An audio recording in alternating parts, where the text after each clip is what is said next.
Test, test, test, test, audio test. I think, there we go. All right. Test, test, 1, 2. All right, I think we're good for this evening. Welcome to another live chat. Happy Saturday evening, the first day of September. Already, summer is almost over. Yuck. I love summer.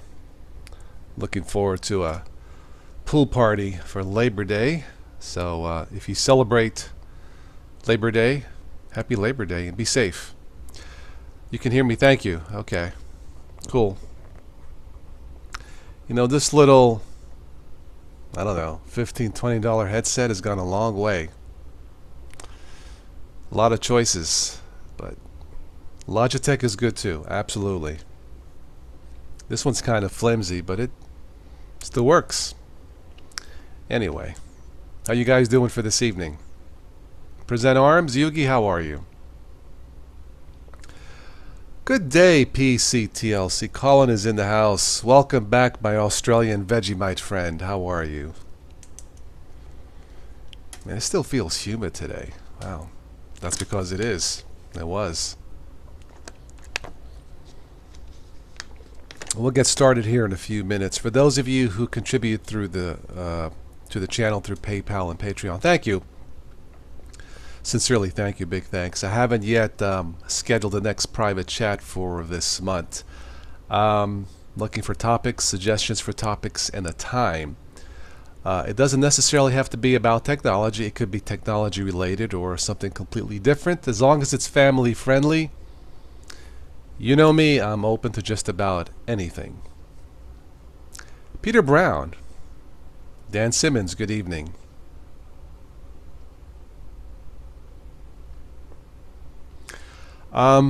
Really more of an open chat for this evening for next topics. If anybody would like to join me tonight, just send me an email.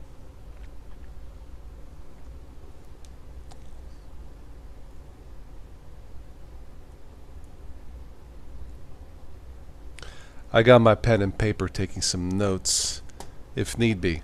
Sneaky Linux, welcome. Sneaky, how's that Toyota hybrid holding up? I think that's what you got, right?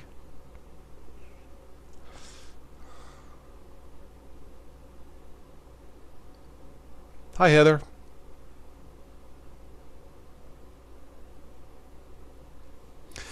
Heather, do you know why Tim was in the hospital? Tim F, by the way.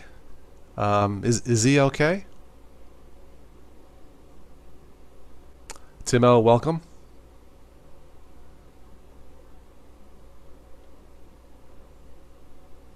Yeah, if Tim O, you want to join, just send me an email. You got an 8 gig graphics card. Okay. Steven Anderson, cool.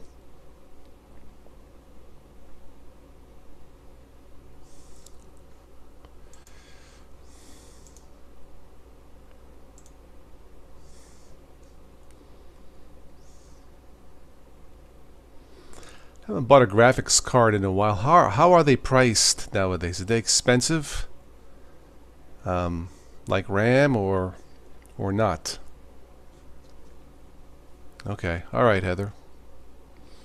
Yeah, I haven't heard. It's been about a week now, so I hope he's okay.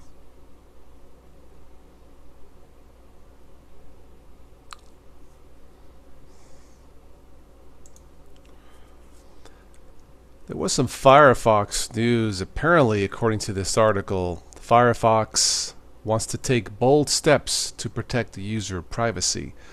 Firefox updates promise to crack down on cross-site tracking. Major article. Let me post this in the chat if you guys want to take a look at this. But and I've heard stuff like this before, but I don't know. You guys want to read it? $250 plus tax. Steven, is that a good price? I don't know.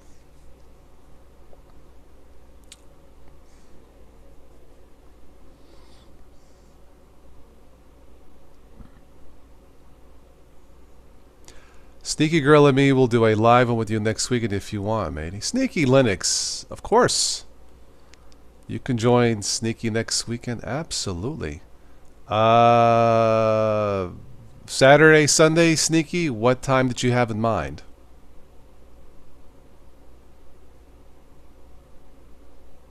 I know it's football season, Heather.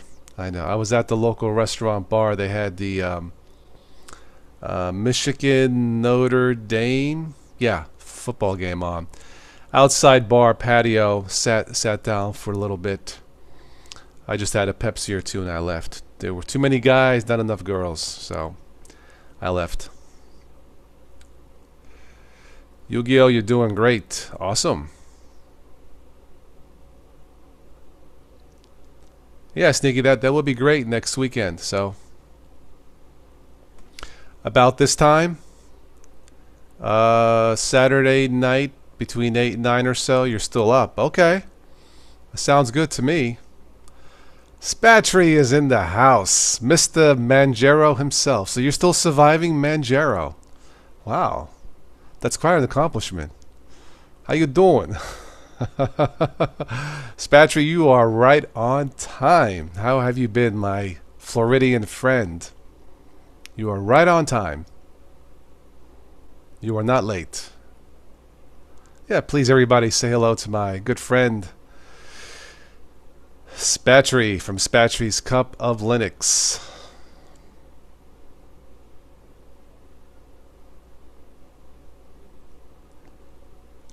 Cameo on Big Daddy tonight. Nice. Awesome. I might join Big Daddy tonight. Possibly, yeah. It's been a long time, my friend. I've done news nonsense with, primarily with my good friend Stephanie from Boston, singer-songwriter. She's now back in Germany. She's been a good sport to join me. And if you haven't already, Spatry, check out, she graced us with a free concert about 3 weeks ago. I think it was August 3rd. A free concert. Just trying to get her more album CD sales. It was a beautiful evening with a beautiful lady. So check it out. I think it was August 3rd. Friday night. So hi, Daniel.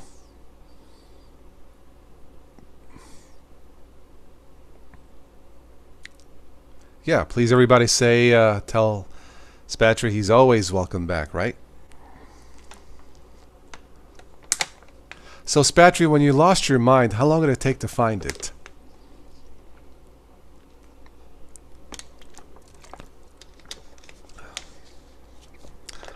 I've almost lost my mind last year.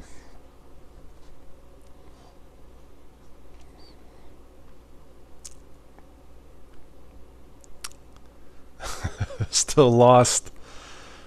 I know what you mean. I know what you mean.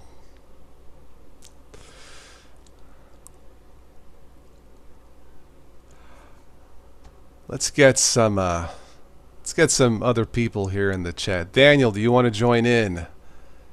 Daniel, I sent you an email reply. Thank you again for your contribution to the channel. It's greatly appreciated.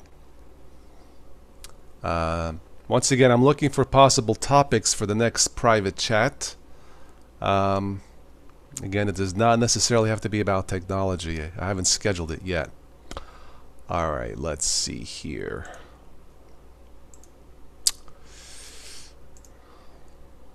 All right, Colin, I got it. Give me a second.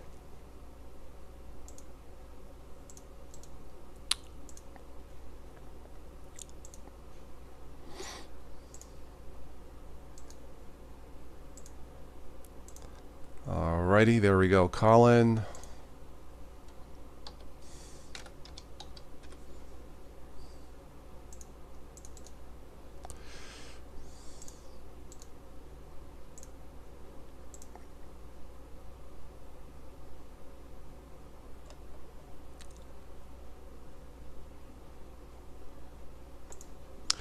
If we have any beginners out there, newbies, please stop by and say hello. This channel was created for you guys. And I think I got it there.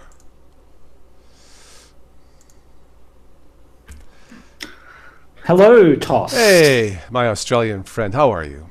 I'm good, thanks. Excellent. Saint Raphael, welcome. Heather says the Oregon Ducks rule. Is that the football team, Heather? Quack, quack. Wisconsin Badgers rule. Let's have a football chat tonight. Why not? No, that will not be a topic for a private chat. Sorry. What's the best kernel to use at the present time? Man, I don't automatically update the latest kernels, Tim. I wait to see if there's any bugs. So it's the one right before the new one, usually. Colin, have you had any experience with kernel updates messing up the system? I don't really. Well, no. Normally, if you stick with the long-term support kernel that comes with the distro itself, you should be okay. And that gets incremental updates. Okay. For the life of the distro, right? So unless you've got a particular issue with your machine, there's no need to mess around with the kernel. Yeah, I think our friend Tim F had issues with kernel updates. It can happen. I'm not sure, maybe less so these like in 2018, but it's possible. Best answer I can give you, it's a hit and miss. But if you update, you can always revert back to the previous one. You know, when you reboot, you hold down. Is it the shift key, Colin? I can't recall. The F8 key or the shift F8 or something like that. Okay. But there are advanced options in the menu as well. When it comes up, there should be advanced options as well, and that'll take you to the other kernels. Yeah. There's another. There's a UKUU, I think it's called, a kernel manager for. I think it's Ubuntu. Let me have a look. UKUU. And I think I was thinking of the Synaptic Package Man, but that's to delete a previous one, right? Or a new one. I can't recall. It's been a while. No, the UKUU makes it easy to install mainline Linux kernels on Ubuntu. So that's what it's called, UKUU, and it allows you to easily change kernels within the system. So if you've got a particular, I do tell people do not change kernel unless it's absolutely necessary, and you know that kernel's going to give you a feature that enables something on your machine. I have reverted back to previous kernel before by rebooting and choose advanced because I had to, but lately I haven't really had to. I've been pretty lucky. See, that's why I say if you find something that works, even if it's not perfect, the kernel is not going to be greener on the other side, as it were, or the grass, as the saying goes. If it's something works pretty good, keep it. I picked up that kernel that's on a couple of generations old. I think I'm on 4.15.30. Okay. I think they're up to 32 or 34 now. Yeah, the 4.15.24 had issues, I believe it was 24, and it went up to 31, and that solved some issues. So okay. And I believe that 31 and those incremental updates come through with the system anyway. So if he's having problems, he should be up to that anyway. So it's just it doesn't change from 4.15 to 4.16 or 18. It's just the 4.15 dot whatever is the changes it makes. Okay. Yeah. Yeah, kernel, just like any Linux distro in any particular hardware, it can be a hit and miss. Yes. And I think you need to be upfront with newbies, with beginners. I would say it's gone a lot better, much better since I started back in 06. And Ubuntu Mate, really starting with Ubuntu Unity 16.04, I've started to use Windows and Windows less. I mean, Windows less and less. That's never happened before. That's how much I trust Linux. I can't delete Windows 10 yet because you just never know with Linux still. But if a company like Google were to make a mass-marketed desktop, I would trust it. Just like people will trust their Chromebooks as a Linux standard, I trust my Android phone, well, phones, as a Linux standard. So when people say, how can you have a Linux standard because there's so much fragmentation, that is absolutely true. But we have two Linux standards that have been highly successful. How many billion, 1 billion smartphone users? That's a lot of freaking people, you know. That's right. Thanks to thanks to Linux, well, Google and Android and all that. So it can be done. Well, like any other OS, is you need to have a backup plan. With Linux, have a couple of distros on USB drives in case yours crashes, and have your data backed up, and then you'll be fine. Yeah, that's exactly right. The thing is, who was having the problem with the kernel? Was someone in chat? Oh, someone had a question which kernel to use. I think it was it's. You use whatever kernel comes with the distribution you install. Right. I mean that's a given. And like I said, unless you're having particular issues with something on your hardware, then that's the only time you need to go back or forward to change the kernel to get that going. Pretty much. We have Steven says he has a computer Ryzen 1300X plus 16 gigs of RAM, 3.2 megahertz graphics. That's a nice machine to do like video editing, I would imagine. Spatry, you got an i7, 3.7 gigahertz, nice. Yeah, those machines. I have an old Flintstone one, but it still works. Oh, Spatry's in chat, is he? Spatry's in chat? Yeah. Oh. He's in chat, yeah. You know, Spatry. Spatry says 4.14 is the recommended version on Manjaro. Okay. Yeah. Okay, 4.14 on Manjaro. I think Manjaro actually has something built in to change kernel, hasn't it? I'm pretty sure. I don't know, Spatry, do they? I'm pretty sure they do. Yeah. G'day, Joe. Joe Panico. Joey, hey. Once again, I'm looking for topics for the next private chat. Anyone has a suggestion? He's asked to join an email, but Toss is not responding. All right, I haven't yet. Hang on, Spatry. I've been keeping track of the thing here, but give me a second. I don't mean to ignore you. I hate to ignore anybody in the chat, but hang on 1 second. All right, let me catch up here.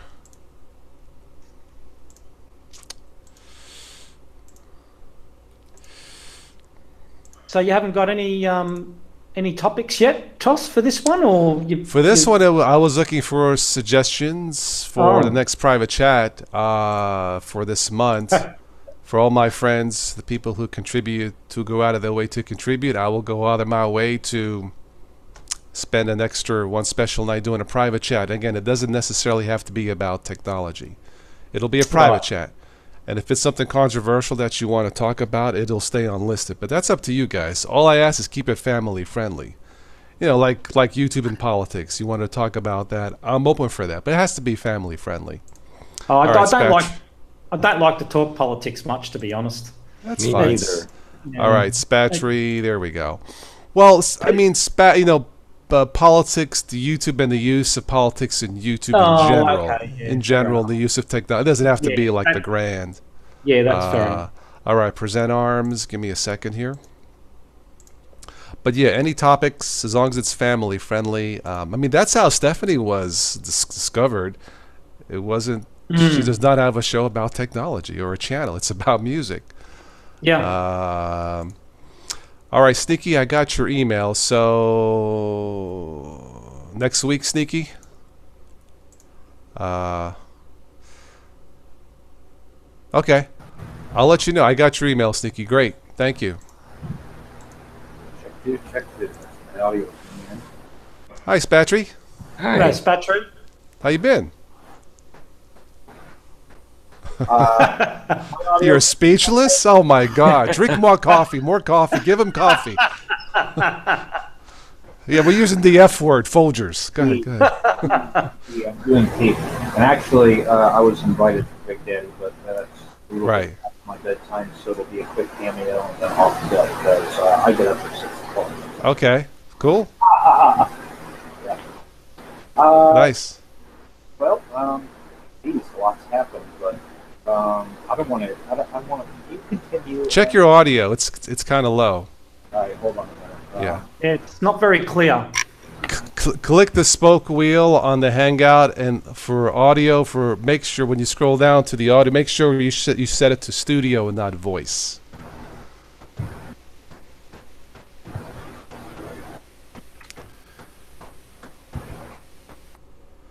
Okay, all right, how is that? Is that better? That's a little better, yes. Great. Yeah.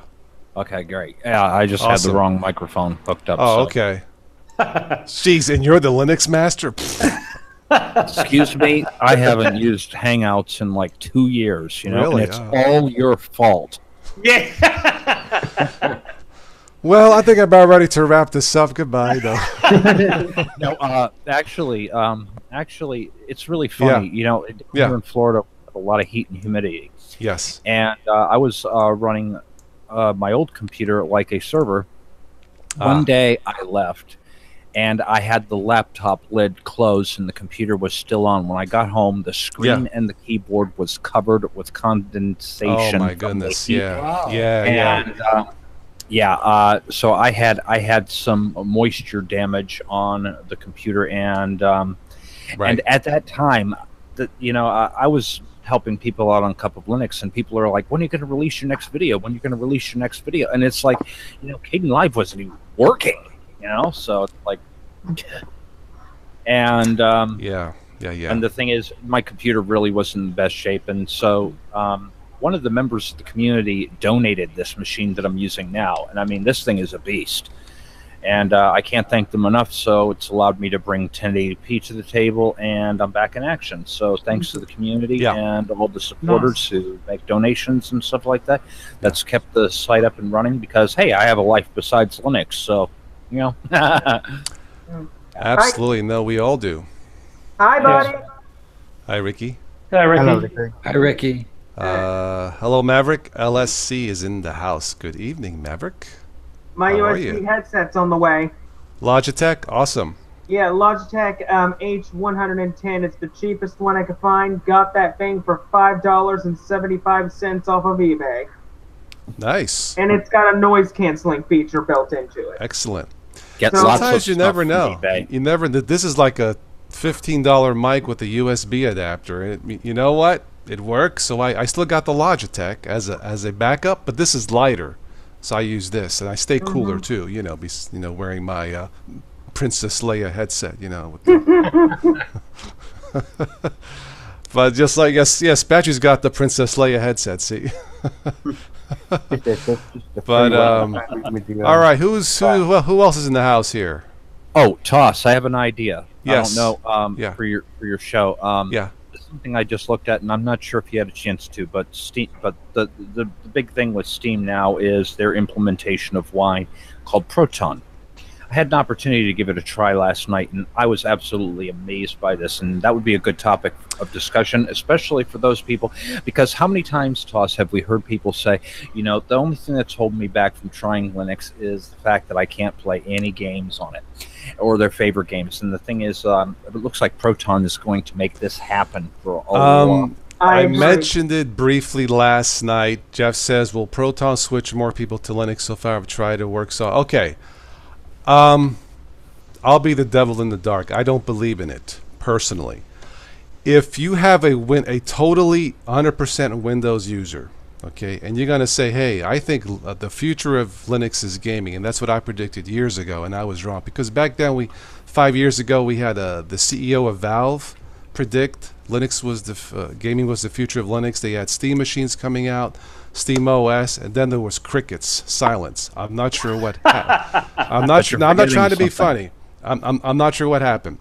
But if Linux wants to be a leader in something, besides world's servers, Linux is the leader. When you count mobile devices, it is the most successful kernel. Are none. I agree. More devices are powered by Linux. I agree. The only place it hasn't succeeded is on the desktop. Can you say that again? I didn't quite hear it. Okay, that's what I was getting at. The only on place the desktop, it has not succeeded is on the desktop. Except my desktop rocks with it, so I'm keeping it.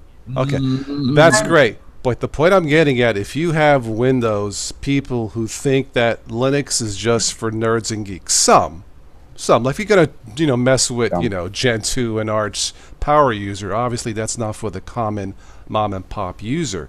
But the point I was getting at with Linux gaming, if Linux wants to be a leader on the desktop in gaming, then be a leader. Don't follow Microsoft. with forking this with wine and Proton and croutons and Parmesan cheese and this, because we've talked about this before. When you fork things, things get forked up eventually. And I'm not trying to be funny. If you want to avoid the malware, the malware company, don't use their stuff. Don't use Skype. Don't use anything that uses their APIs. You know what? I hope I'm 100% wrong with this. I hope I'm wrong. Joe, hang on. I'll send you a link. I hope I'm wrong. I hope I'm wrong. But you see these gray hairs? I didn't get this yesterday. So that's all I'm going to say. I hope I'm wrong. I hit the big 50 yesterday, Toss. I'm 57. Got some miles. The baby's here at the house. Jeez. Way. Toss. Yeah, yes. But you look your age. Thank you. I think those gray hairs, Toss, came from you battling Microsoft all these years. Yeah, really. Yeah. No, he got them from too many news and nonsense episodes. No, he was battling the bugs in Linux as a Manjaro 2 years ago. Well, I'll tell you what. So I have to ask you, Toss, how are those ATI drivers for you? Hey, pal.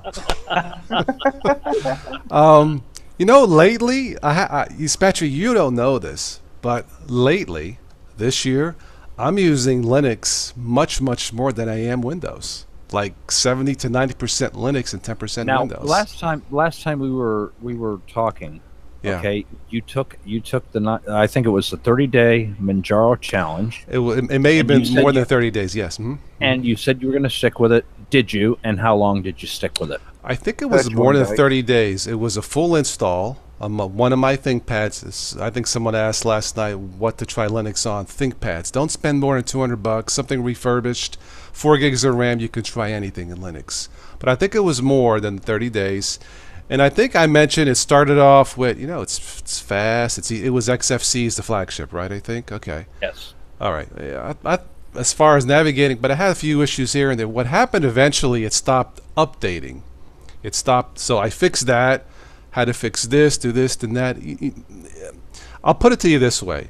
If I had spent more time solving things, it may have been fine, but it's just something I honestly could not recommend to a beginner because they would just get ticked off and quit. And I don't want to give that impression that Linux sucks.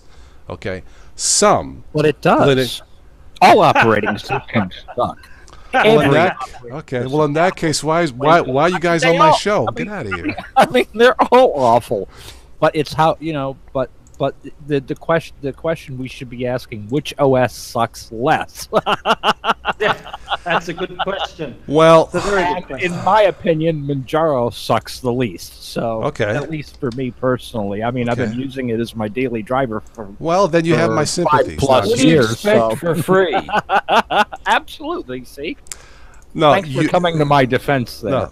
You asked for my honest opinion. You remember, and I gave it to you. I really tried, but I just got tired of solving issues and puzzles. I just had to stop. Now, that doesn't mean have more issues than National Geographic has in print, Toss, but we still love you. Well, Ubuntu Mate is my girlfriend, and we're very happy. Thank you. It's funny you mention that because I'm going to be looking at Ubuntu Mate when a couple of Linux launches next week. Okay. No, and a few other things. Yeah, I've had pretty good luck with this. I'm not picky about customizations and looks and, the font size. And as long as I can read it and see it, and the colors and fonts aren't way out there in hyperspace, and everything just works. That's what I tell newbies. If everything just works, and you found a distro that works, don't go distro hopping because the kernel is not going to be greener on the other side of the fence, or the distro is not going to be greener. So, I mean, it's like what I said in one of your last open chats a few weeks ago. If you want a true Linux experience, you have to match the right distro with your hardware.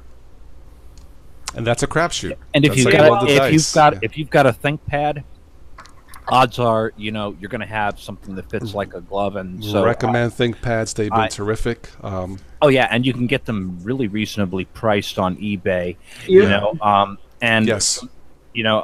Yeah, that's the workstation I've got now, the W530. This thing rocks, and it's like everything works out of the box. I've been seeing ThinkPads for around $199. Just make sure it has at least 4 gigs of RAM. And you should try even the consumer grade Lenovo's are perfect for Linux too, I've found.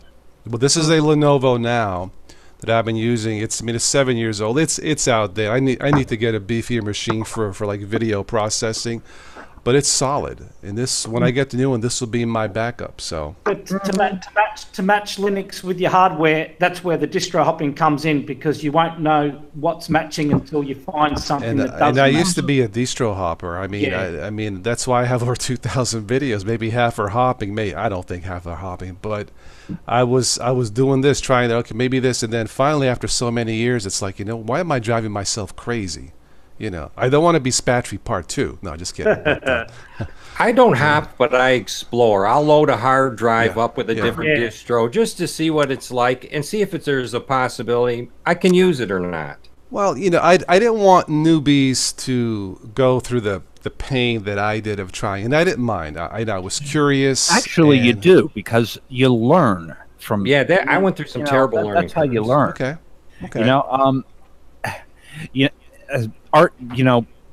Anybody who really wants to learn Linux really needs to learn how to build Arch the Arch way, follow the beginner's guide. It's really not that hard if you use the compartment between your ears. I mean, and a lot of people just don't seem to know how to do that nowadays. But the fact of the matter is, if you really want to learn, you'll be amazed, because, I mean, in a weekend, just on a weekend alone, just going through the beginner's guide on the Arch Linux website, you'll learn more about computers than you probably learned in the past 10 years. So it's really worth it. Hi, Tom. Greetings. How are you guys doing? Hi, Tom. Hey, Tom. Good. Good to see you. Long time no see. I have to say, I've used the Arch wiki, not installing Arch. I have tried to install Arch, failed a few times, that's fine. But I have gone to the Arch wiki on many, many occasions, not for Arch though, for other things. But their wiki solves a lot of problems for other distros as well. Absolutely, and that's been my experience as well when I was using Linux Lite, Ubuntu, and a few other distributions. I found solutions on the Arch wiki, and those work beautifully, and you're never going to find any better documentation anywhere. Those are all good points, but I just cannot sit here and tell a complete newbie, hey, just dive into Arch and read the wiki. It's not fair. It just, a newbie wants something that works right out of the box. Don't tell them to dive into Gen 2. Now, that we can agree on. Or Slackware. No, Slackware is easy compared to Arch and Gen 2, so... Yeah. Oh, really? Yes. Yeah. Okay. See, Linux hasn't been successful on the desktop, but for me, it has been. I haven't used Windows for like 5 or 6 years, but I use Linux 99% of the time. I have a Windows machine always around for when family comes around and says, I've got a problem with my iPhone. That's in or whatever. You got to have it there because... How's the Windows machine help you with iPhone? Just because you've got to have, with an iPhone, you've got to have the iTunes, and then I add music to their phone or whatever. So I'm in the same boat. Yeah, I actually, it's funny because to launch my podcast, I had to create an iTunes account. So you actually have to create an iTunes account and log into the iTunes account with iTunes. So I just booted up Windows 10 in a VirtualBox and Linux and booted the thing up and then rolled the thing back. So there's no evidence that I ever had iTunes on there, but the account's activated now. Yeah, I guess what I'm wondering is you keep saying that Linux isn't successful on the desktop. Well, what is the measure of that, number one? And number two, look at where you're at. I keep coming back to what I've said in the past. Look at where you're at today compared to 10 years ago. Could you do on Linux 10 years ago what you're doing now? Even I'm talking about as simply as loading it up. I still have friends here, like when I mention Linux, they're like, I don't blame them, because again, the human beings are naturally social creatures. Touchy, feel, oh, this works, how does that, they want it to see it, plug it in. Oh, that's how that works. And when you walk into your local, Kmart or Walmart, the machines aren't there. It's not their fault. And that's because they don't know. It's marketing, and that's what it is. If this was out marketed like everything else out there, this discussion wouldn't be happening. But that's another problem. Let's say me and 10 other guys are going to be the spokesperson and market a Linux machine. Okay. A Linux okay, which one do we pick? Let's all step in the Wayback Machine. You know. Let's turn the time back about 8 years ago, when the netbook craze started hitting the markets. Okay, I think it was before that even. Yeah. At that time, Windows Vista was the operating system of choice, and it was extremely bloated and that sort of thing. Okay, and developers, you know, the netbook craze hit. Okay, and I was working at QVC at the time. We sold a lot of them, and they all shipped with Linux on them. Microsoft had a fit with that because then they had to re-release Windows XP because, you know, Windows Vista wouldn't run on those netbooks, so they had to reissue that. Okay, because they wanted to put a stop to Linux. Absolutely. They did not want Linux on the shelves because that's exactly what was happening. So they went ahead and did that. They even had training materials for Best Buy employees, spreading FUD and that sort of thing, because they did not want people buying computers with Linux. And so what happened? What did Linux do? They snuck in through the tablet and the mobile phone market. Right. You know? Well, that's interesting information, that. Well, I remember that. I was running the chemistry lab back then, and yeah, we ordered 25 of those. Somewhere I have a picture of me with 20 of these computers around me, because it was right when that malware was going around that was spread by USB drives in college, and it was just like these were lab computers, and I literally had to every day after lab open all 20 of these and manually remove the malware off of all of them. They were all running Windows XP. Oh my God! I have a picture of it somewhere around here. It's hilarious. You know, you guys got me thinking. Maybe I should do a private chat and just invite Windows users and say, "Don't hold nothing back. It's private. How do you really feel about it?" Just to see what they have to say. Curse if you want. It's unlisted. I'll let it go. Yeah. You can start this right now. It's malware 10 with total listed. Para ping para po. Vaya. Hola, ¿cómo está? Cosas cocinando. Mi español no está bien. Yo estoy aprendiendo pequeños. You like soccer? My Spanish is a little rusty, senor. So Tom. Yep. You had to literally remove all those Trojan horses off of all of them? Yes, manually after every class period. Lord have mercy. Talk about the attack of the Trojan horses. It didn't take long. I mean, it was a pretty easy thing, but the IT department couldn't figure out how to get them all clearly off, and it was just annoying. Probably something related to Stuxnet in reality. The other thing I want to say too, not just about marketing from a sales point of view either. I'm talking about discussions, just like groups like this, YouTube channels that evolve, things like that, blogs, whatever. And I do think that Linux is more known now than it ever was. We've said this over and over again, and I think as you start seeing more and more of them showing up in the OEM manufacturers marketplace, like Dell and those other ones, that's a start. And I'm always going to remain an eternal optimist, because just what you guys were talking about, even back 8 or so years ago, Microsoft saw the threat back then.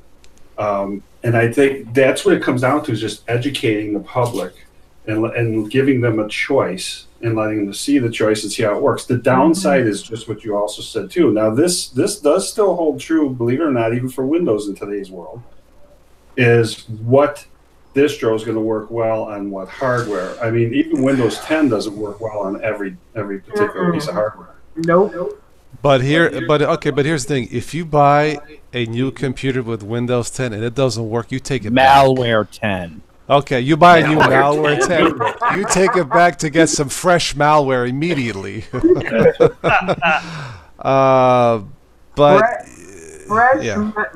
malware. That's GNU malware 10, because they have that GNU subsystem. Yeah. Yeah, well, they have the GNU glue. Well, the thing about malware 10 is we now have malware 10S. Does that S stand for the S word that rhymes with hit? Yeah. Yes. Something like that. It stands for slick. Yes. I think it stands for sucks. Stands for super malware. I mean, I'm just going to be very. I'm just going to be very. I apologize for that toss. Not a problem, mate. I'm just There going you go. At least I didn't come out and say it. No, there's no ladies on the show tonight. Not a problem. I'm just going to say. today. I'm just going to say one thing.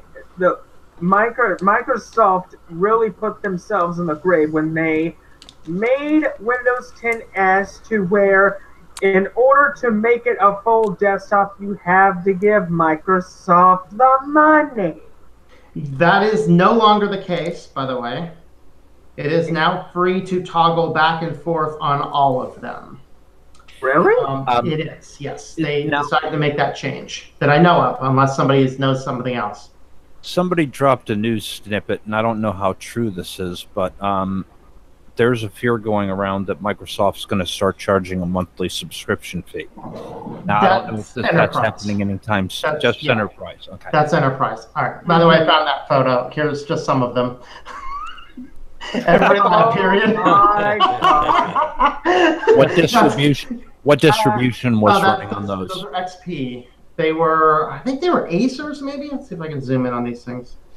Well, let me ask her in the chat if there's any newbie or person who only uses Windows.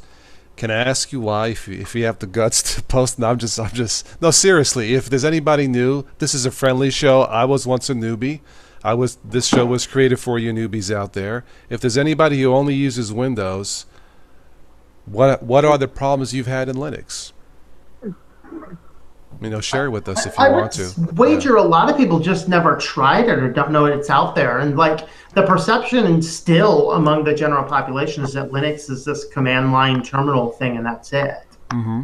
And not only that, Tom, but most people out there still think that Linux is just for servers. They don't realize that it's actually an operating system for home and office use both. Everything. Try to convince a Windows fanboy that their cell phone isn't a handheld Linux computer. The one with the little Android logo on it. Okay, but see, look, that's what I was saying before. It's something tangible. They can touch, feel it, use it, and it works. That's why if we had a national Linux desktop, whatever you call it, ABC Linux, Schmuck Linux, call it anything, but they could try it there, have a spokesperson say, this is better than Windows, let me explain why, and go. But they can try it.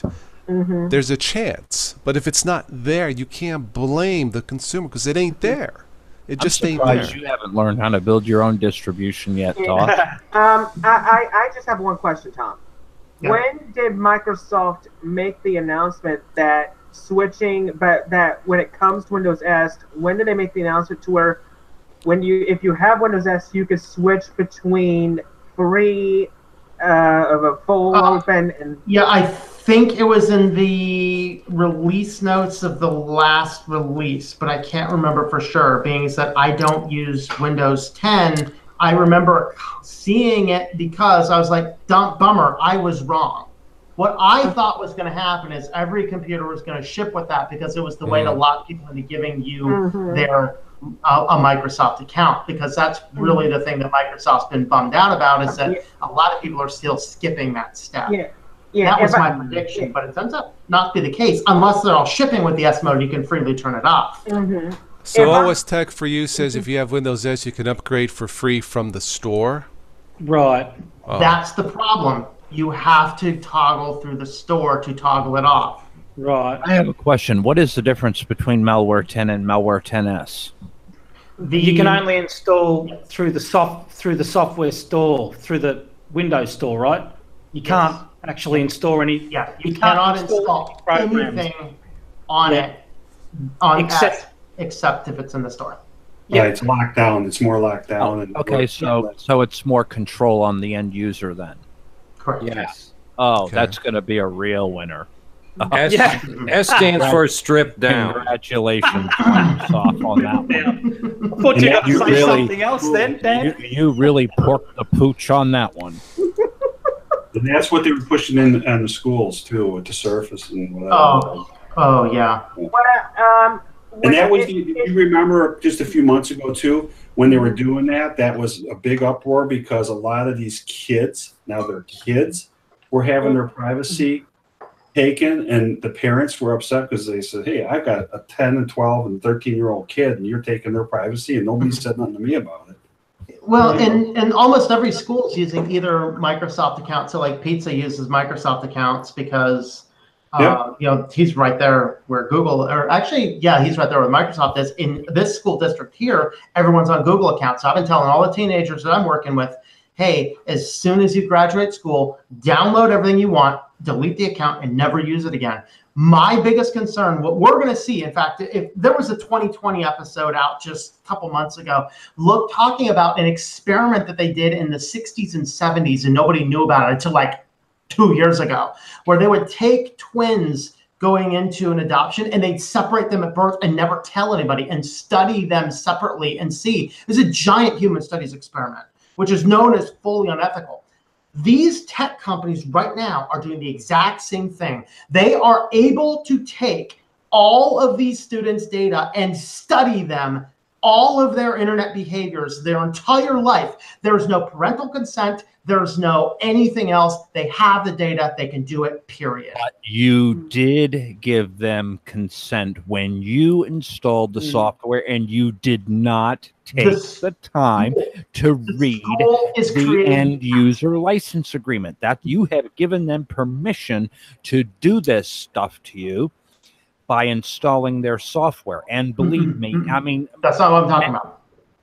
I agree. I agree with what you're saying. Absolutely. Any software you install, for sure. What I'm talking about is the school districts, without parental consent or acknowledge, are creating the accounts for the students, giving them all of their birth information, all of their first and last name, all of their exact birthdays, all of those things. Sorry for the misunderstanding. Absolutely. No, because you're completely right on the other end.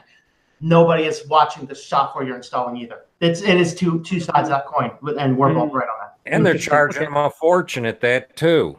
Right, but even if with the approving or accepting the EULA, whether you read it or not, the reality of it is you're kind of your hands are tied behind your back, because unless somebody showed them, Linux is a choice or whatever, it's like, well, what am I going to do? I have no choice but to just say click OK. How many people have ever read a user agreement anyway, for the most part, when you think about it? I read the shortened version that goes, that's what I read, yeah. I read the Windows 10 one, and I would not agree. I'm waiting for the software to pop up a little message after you click OK. It says, "This is what you just agreed to. You're going to sign over. You're going to sign over that Lamborghini to us, and your your home, and your firstborn child." And you know what I should do? Next time I take that Cologuard test from my stool, I'll send it to Microsoft. That was a publicity stunt on a That's what I think of your policy, Microsoft. Yeah. Over there in UK, there was a game store that did a publicity stunt that in the user's agreement to buy from them, you were giving over the everlasting rights to your eternal immortal soul. You've already done that. Yeah. About 20 years ago when I lived in Orlando, Florida, you had these radio commercials. You can lease a new BMW for some ridiculous low amount per month, like $299 with zero down. Nice, easy to listen to. Then came the stipulations subject to. Yeah. What the bleep did he just say, man? They just man. Yeah. Well, you know how it's done, though, Carmine. They don't. That's actually, and I didn't know this. Yeah. How do these guys talk? Yeah. What they do is they speed up the voice track. So unless you find a way to slow it down. I kind of figured that, yeah. I never went back to replay it, but it's like, You might as well just install your Windows 10 next to a solicitor or a lawyer and then get him to read it, and then he can tell you what you're passing over, what you're passing on. Yep. Aren't there some schools that are still using MacBooks?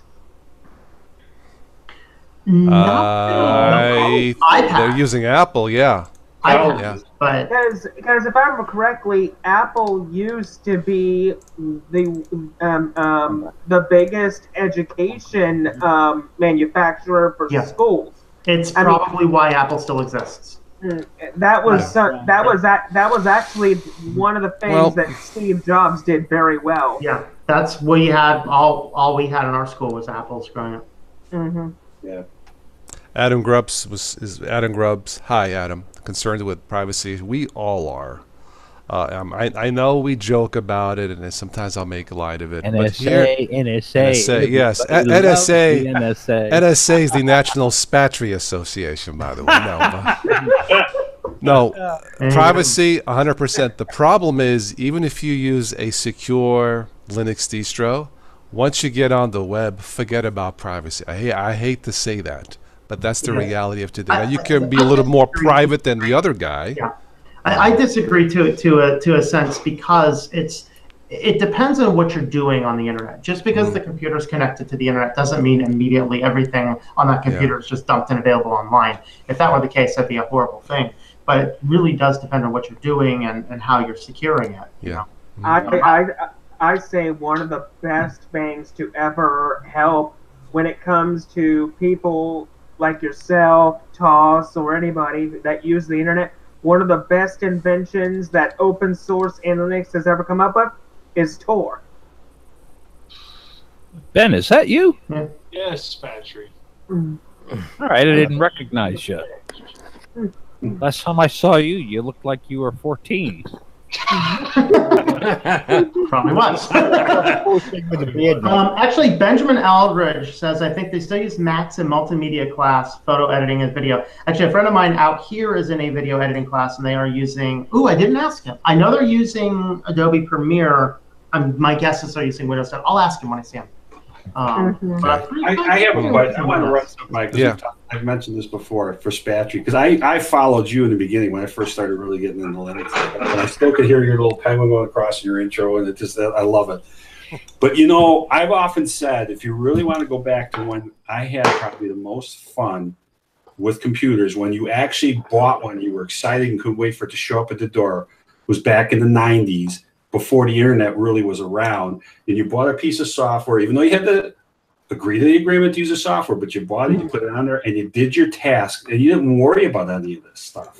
Yeah, to me, that was probably the best time for computing. I agree. The 90s was the best time because back then, one of the biggest computer giants back then was Dell, and that famous commercial, "Dude, you're getting a Dell."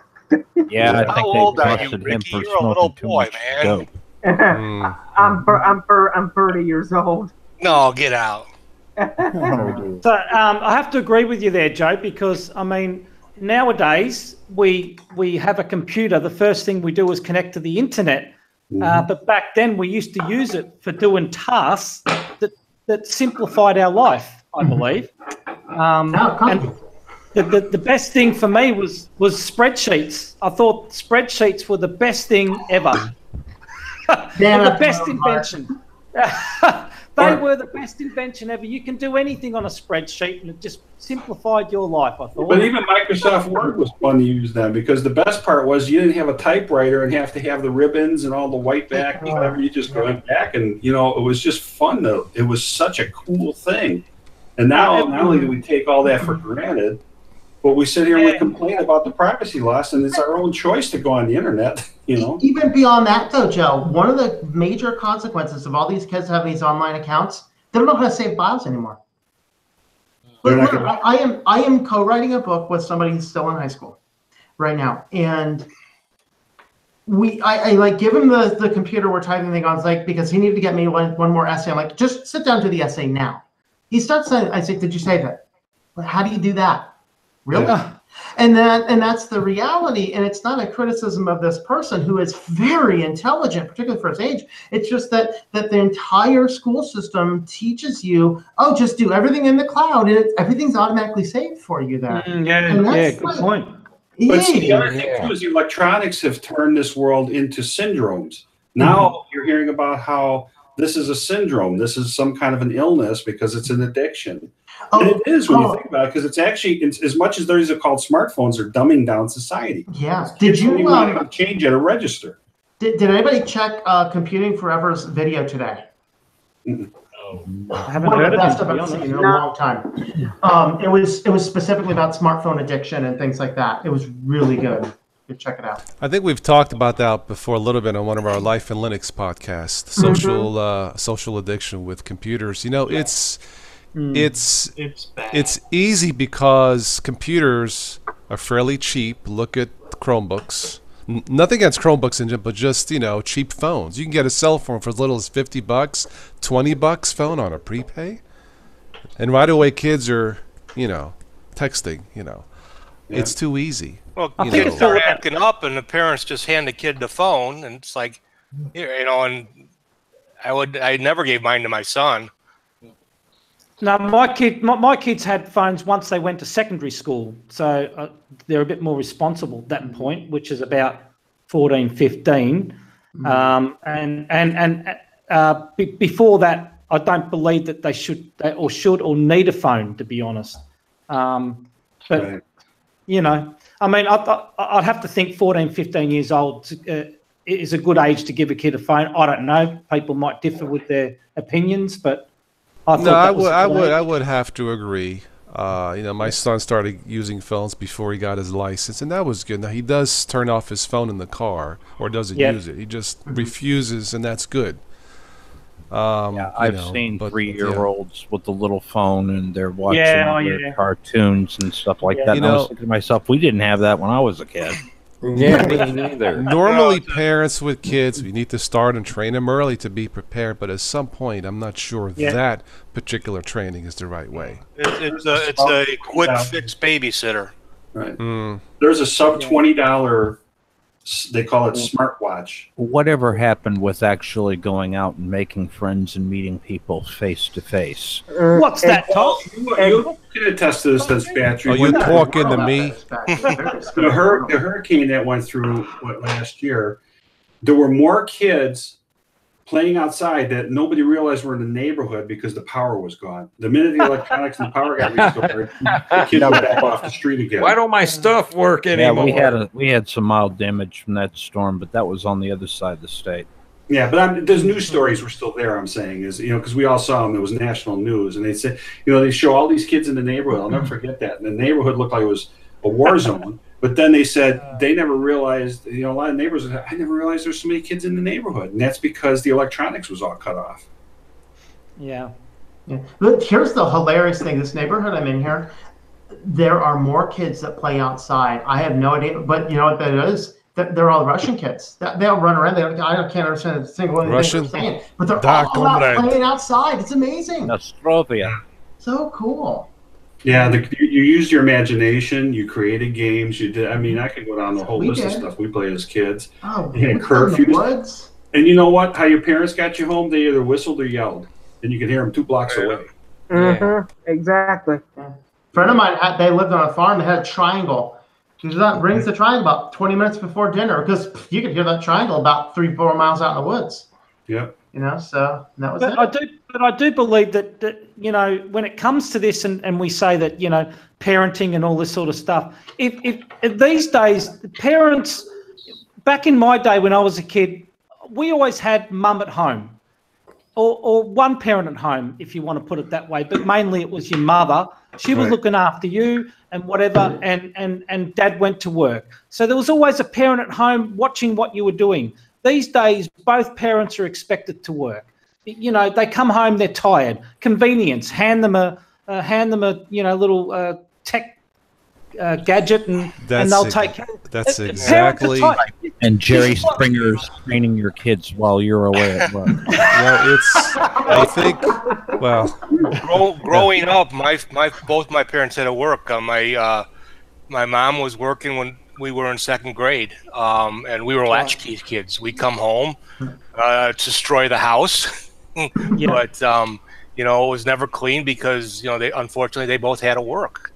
Yeah, I have noticed, and that's a good. You know, I'm jotting down notes. That might be a good topic for for the Private Chat Parents podcast, I have noticed in general, not always, that when both parents do not have to work, and it doesn't matter who's a stay-at-home, it could be the stay-at-home mom or dad, it shouldn't matter. But when both parents do not have to work and one parent focuses on the kids and how to properly raise them, I think they have less issues. When both parents have to work, for obvious reasons, they're missing that connectivity, that bonding with the kid or kids, and I think that's the majority of the problem, in my opinion.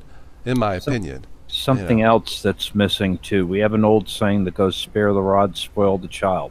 When I was a kid, the teachers in school were allowed to beat you if you misbehave, and then when you got home, you got it even worse. Now you're gonna double whammy. I went to a Catholic school. You even yell at a kid the wrong way, you're going to jail for it. And then they wonder why. I kind of disagree with that a little bit. Back in my days in the 70s, there was a nun. I went to a Catholic school, Our Lady of Peace, and there was anything but peace, it seemed. But one nun would shoot on her chalk. I thought I told you not to talk in class. Who, me? And they used to beat us up with the paddle. I don't believe in that. I think the best weapon, tool, paddle is the mind and your intelligence, personally, But I don't believe in beating up kids, whack on the on the butt. No, I just no. It's one thing to discipline, but just to deliberately beat the children, no. I'd have to. I know. I know what you're trying to say. If you're correcting the child, that's different, and that's something that's missing, though. Yeah. Well, one day, my ex called. I might get in trouble if she says, "You come and pick up your son." Oh, my son? It was our son? What did he do? And explain. I'm like, oh, jeez. All right. So I went over. I diffused it, but I told my boy, you do this again, I'm taking the car. That's all there is to it. He's like, whoa, what did that say? I'm taking the car. It's my car. And I fixed it like that. No beating, no, I'm taking the car. Now you realize that takes away his freedom. But it was arguing over something stupid. But then he realized, now he's a good kid. That's happened one before in his 19 years on this earth, once before. So he's good. Everything's good. Well, that's different. He can drive a car. Yeah, that's true. That's true. How old is he? He's 19 now. Yeah, it's beyond spanking. Well, true. My mom used to always say, "You're never too old to get a whooping." My son's 23 and a black belt in karate, and I tell him that I can still take him, which probably isn't true, but right, Yeah, if mom knows where you sleep, she can be quite dangerous with a wrought iron frying pan. I mean, here's the thing, Toss. First, your son's driving a car. Sooner or later, he's gonna either drive a Lamborghini or a truck. Well, he wanted his first car to be a big Toyota Tundra Titanic thing. I said, and my first reaction was, "How many girlfriends do you plan on picking up in one night?" Yeah. Invite me for the fun, But the vans are cheaper. Yeah, really, No, that's not what I bought him. No, but he stays out of trouble. He's a good kid. But the point I'm getting at, even though I know he's a teenager, but even at a younger age, I think times have changed. And once again, if it's possible, one parent is a stay-at-home parent. Do what you got to do. And then one parent goes out and does the work and all that. So my brother does that simply because it would cost more for him to send the kid to daycare than it would to go to work. Yeah, that's exactly right. It's the same here in Australia too. Mm-hmm. Yeah. So you're effectively working for nothing in that situation. Yes, right. And what's the point in working hard, paying daycare, then come home, you're tired, you can't look after your kid. What's the point? And somebody else has been raising your kid. Yeah. Well, that's better the kid be at home and. So it's like you lose twice. Yeah. You lose twice. Well, very much. We had to make a choice with my son. I was an assistant in retail, and for literally 4 years, I worked every weekend so I could have 2 days off during the week to keep him only in daycare 3 days. And I got to be with him as much as my wife did between the days and the evening, because I worked a lot of evenings and that really worked out. Yeah. Because he'll still, you know, like how they all go to mom. You know, he goes to mom for some things and dad the other. Well, yeah, if you're working opposite shifts of each other, that can work. But then it kind of poses other issues. But, you know, the reality is there's sacrifices that are made one way or another if you have to. With us, we always, you know, we were raised, my mother was, you know, a homemaker, that kind of thing. And that was probably just as hard, if not a harder job, I think, in many ways, as my dad going out and working as hard as he was. You know, my kids all were on the honor roll. I'm very proud to say that, things like that. But they started to go through their little senior slide, or they thought, well, we could skip a class here or there. I've got all A's or whatever, until you get called into school one day. And I finally said, well, they're either going to do what they want, or I'm going to come and sit in the classroom behind them. And they knew I meant it. And they didn't want that, you know, because they'd be embarrassed. And, you know, Dad, this big Italian guy sitting behind them, was like, no, I don't think so. So, you know. We've apparently attracted the spam bots. Yep. Oh, man. We got spam fleas. Yep. Spam one of those nights. Yep. Must be the heat. Coming soon to a theater near you. Spam wars. I guess I'm gonna have to break open the caddy trunk again. I just cleaned it out of all the stains. You know. Jeez. Where's my bleach? God damn it. No, just kidding. Your bleach bit. What's a bleach down Bleach bit, huh? Bleach bit. Speaking of bleach bit, did you see Sea Cleaner was bought by Avast? Was it Avast or was it? I don't know. Sea Cleaner was bought by one of the big guys, and they started to add a bunch of data analytics stuff in it. You couldn't turn on all sorts of weird crap. So they took a very good cleaning device for Windows computers that they've used for years, and they're now making it a data collection tool out of it? Yes. Wow. Because of that, it's really hard job, isn't it? Looking for problems, you can scan your registry looking for problems, and then it just hands all that information over to whoever pays the high speed. Simple as that. I just can't believe it. Another corporate piece of garbage turned a program into a piece of garbage. And you gotta watch it, because the sad reality is it's the same thing with like Malwarebytes used to be really good. That was bought in by a big company, and now it's crap. Yeah. What about Spybot? Is that still around, or is it Spybot? It's still around. Yeah, Spybot search and destroy. Spybot is still a really good program. Just getting back to the Linux desktop toss, I have to say that the best, you know, you can never choose a desktop or for anybody, but the best ones the best Linux to install are the ones that actually give you the option to install the media codecs. So even Ubuntu does not do that by default. You have to use the terminal to install codecs, right? No. Yeah, you do. Well, yeah, really? Ubuntu uses the Fluendo codecs. If you tick the box asking to codec, that's only the Fluendo. When you install, I think there's a right to. Yeah, I think so. Is there on Ubuntu? I think Ubuntu, Linux, Mint, Peppermint, I think there's a box. You want to download updates and install the other codecs, at least some of them, right? Not proper Ubuntu. But they're not the proper codecs. You have to he's right, you have to get them in. Yeah. You got to install the Ubuntu restricted extras when you install Ubuntu. Yeah. Whereas with the other ones, you don't have to do that. I'm pretty sure that they're, you know, like if you install Mint, what is it? Ubuntu Mate, in the software boutique, you'll probably find it's got the codecs button there. You click on it. That is good, right? Because that easy option. When you install Mint, you get the option to install just before it starts the installer, right? Okay. Right. Yeah, So I have the codecs installed on the ISO. Yeah. And libdvd CSS, just in case everybody wants to watch an encrypted video or whatever. That's standard on my machine as well.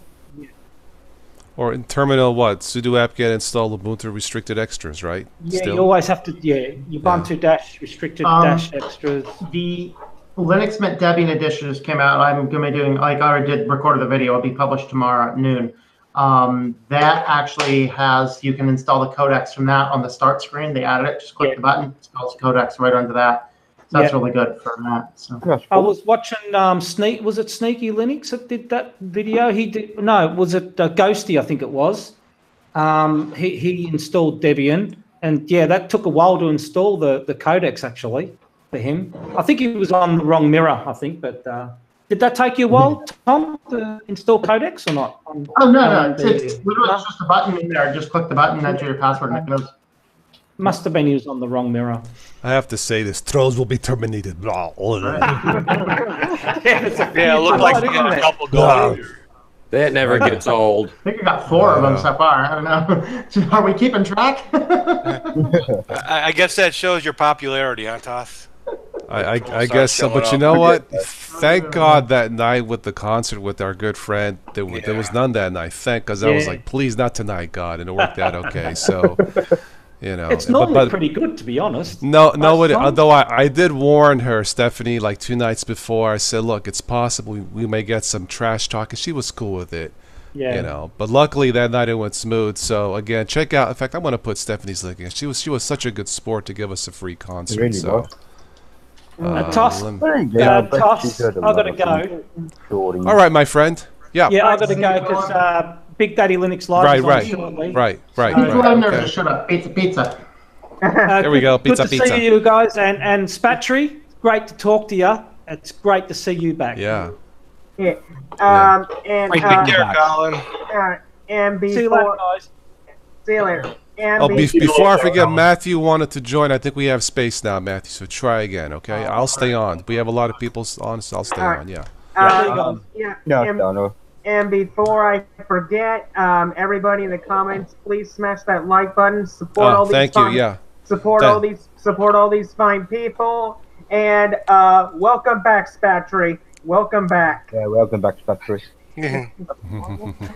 He's sitting there. No, not me. Not me. You know, I gotta say, I've only been in Linux for just almost 4 years now, and some of the first videos, of course, was Toss and you, Spatry. And I want to thank you for a lot of guidance. Yeah.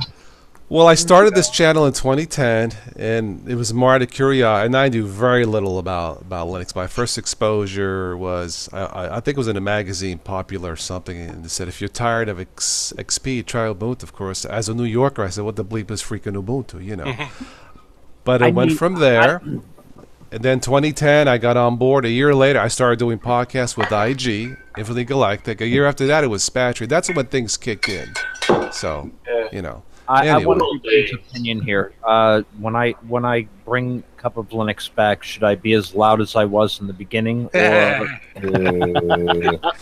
yes. No more. Well, you got more hair than back then. Yeah. A lot more hair. Yeah. Oh, no, I gotta thank you. You were good guidance, and you know, so is Toss and that, because there were a lot of guys out there that were kind of like, kind of nasty or just. Well, I think myself and Spatry and IG and some others, we had a basic rule: family friendly. I mean, we could go on the fringe here and there, a few jokes, but. Generally, it was a family-friendly show. It still is. And that's important. It's really important because there's too much junk on there anyway. Yeah. Right. Before Cup of Linux actually started, I used to be a volunteer in cable access television, and I saw the stuff that a lot of people were putting out on YouTube, and I was thinking to myself, "Geez, I can do better than this." You know, so that's why I decided. You know, and not only that, but the thing is, it was a great way for me to journal things, because believe it or not, I've actually gone back to some of the videos that I filmed because I forgot how to do something, and I taught myself how to do it again. Yeah. Well, I'm just starting out myself. So if you're terrible at the moment, they'll improve. Matthew, hi. Hey, Matt. Hello, Matthew. Greetings again. But no, me and Matthew did a few shows on cars, I think, or so I can't. It's been a while. Car Speak, I think. I couldn't use Car Talk because that's already taken, Car Talk. But no, but the point was, you know, like Spatry said, there was a lot of. I mean, back then I saw videos where there were people saying, Linux is the best thing. Why the bleep are you using Windows? No, Linux is not the best thing, or vice versa is true also. But I said, no, this is nonsense. You know, this is bullcrap. So I started on my own, experimenting and learning on my own. This is, well, Linux is better because of this. Windows is better because of this. Now, I don't have a Mac, but my friends do. Mac is better because of this, based on my experiences. So let the user choose what. And there was one video that I took down. Maybe I should have kept it up, you know, why Windows users can't switch to Linux. I think it had, like, I don't know, hundreds of dislikes, hundreds of likes. On the dislikes, it was, you have no idea what you're talking about, idiot. One of the likes was, you nailed it. Wonderful. So I'm like, which is it, you know? So, but the point was, I call it as I saw it, you know, based on my experiences, because people don't want to be flat out lied to on anything, you know.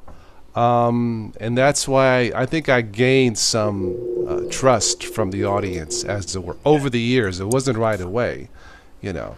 But look, I was a newbie. I've been there. I get it, you know. Carmine, did you see the chat? What did I miss, my friend? Take a look in there what Heather just commented. I don't know if you want to say something on air or not. Oh my goodness, Tim had a little cardiac arrest. Oh my God. Oh Lord. But Heather, did you say he was being released from the hospital, Heather? From last night's chat, can you fill us in some more, Heather, if you have any more info? I hadn't. Yeah, because Tim was usually like a good co-host, you know, if I was by myself and I hadn't spoken to him. But is he okay, Heather? Do you know? Little, I'm assuming it wasn't serious, if there's such a thing as an unserious cardiac arrest. But no, it's all serious. Yeah, that's what I think. But well, I've been in the hospital with cardiac issues several times. So okay. I can kind of relate to what he's going through. Okay. Oh, yeah. It's never fun. No, this is my little friend. I've got an implant. Okay. Of course. Okay. So yeah, they're never fun. I don't have an implant yet, but my doctor said I should probably have one. I just don't have the insurance. She said he needs to have something done soon. Okay. Oh, boy. All right. Okay. Thank you for letting us know, Heather. Yeah, I'm sorry to hear that. Yeah. Wow, yeah. I wonder if those implants are going to be Linux powered one day. They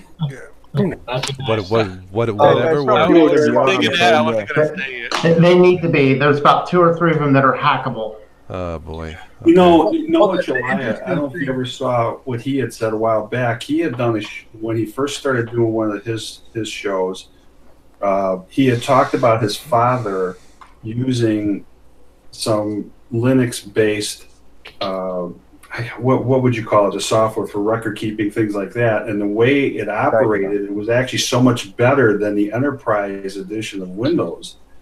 But it's like 6 figures plus in order for them to even look at this. And he said, you know, he just didn't have the funds that they were looking to do to put this in place. It's like basically, if you're in a doctor's visit, the way I understood it, I'm just surmising or summarizing it, was the long and short was it would basically be able to record or dictate for you as you were doing. So it would take the dictation out of it, and it was supposed to be so extremely accurate. It was something to that effect. I guess if you look up his Ask Noah show, because I thought I remember him talking about that early on.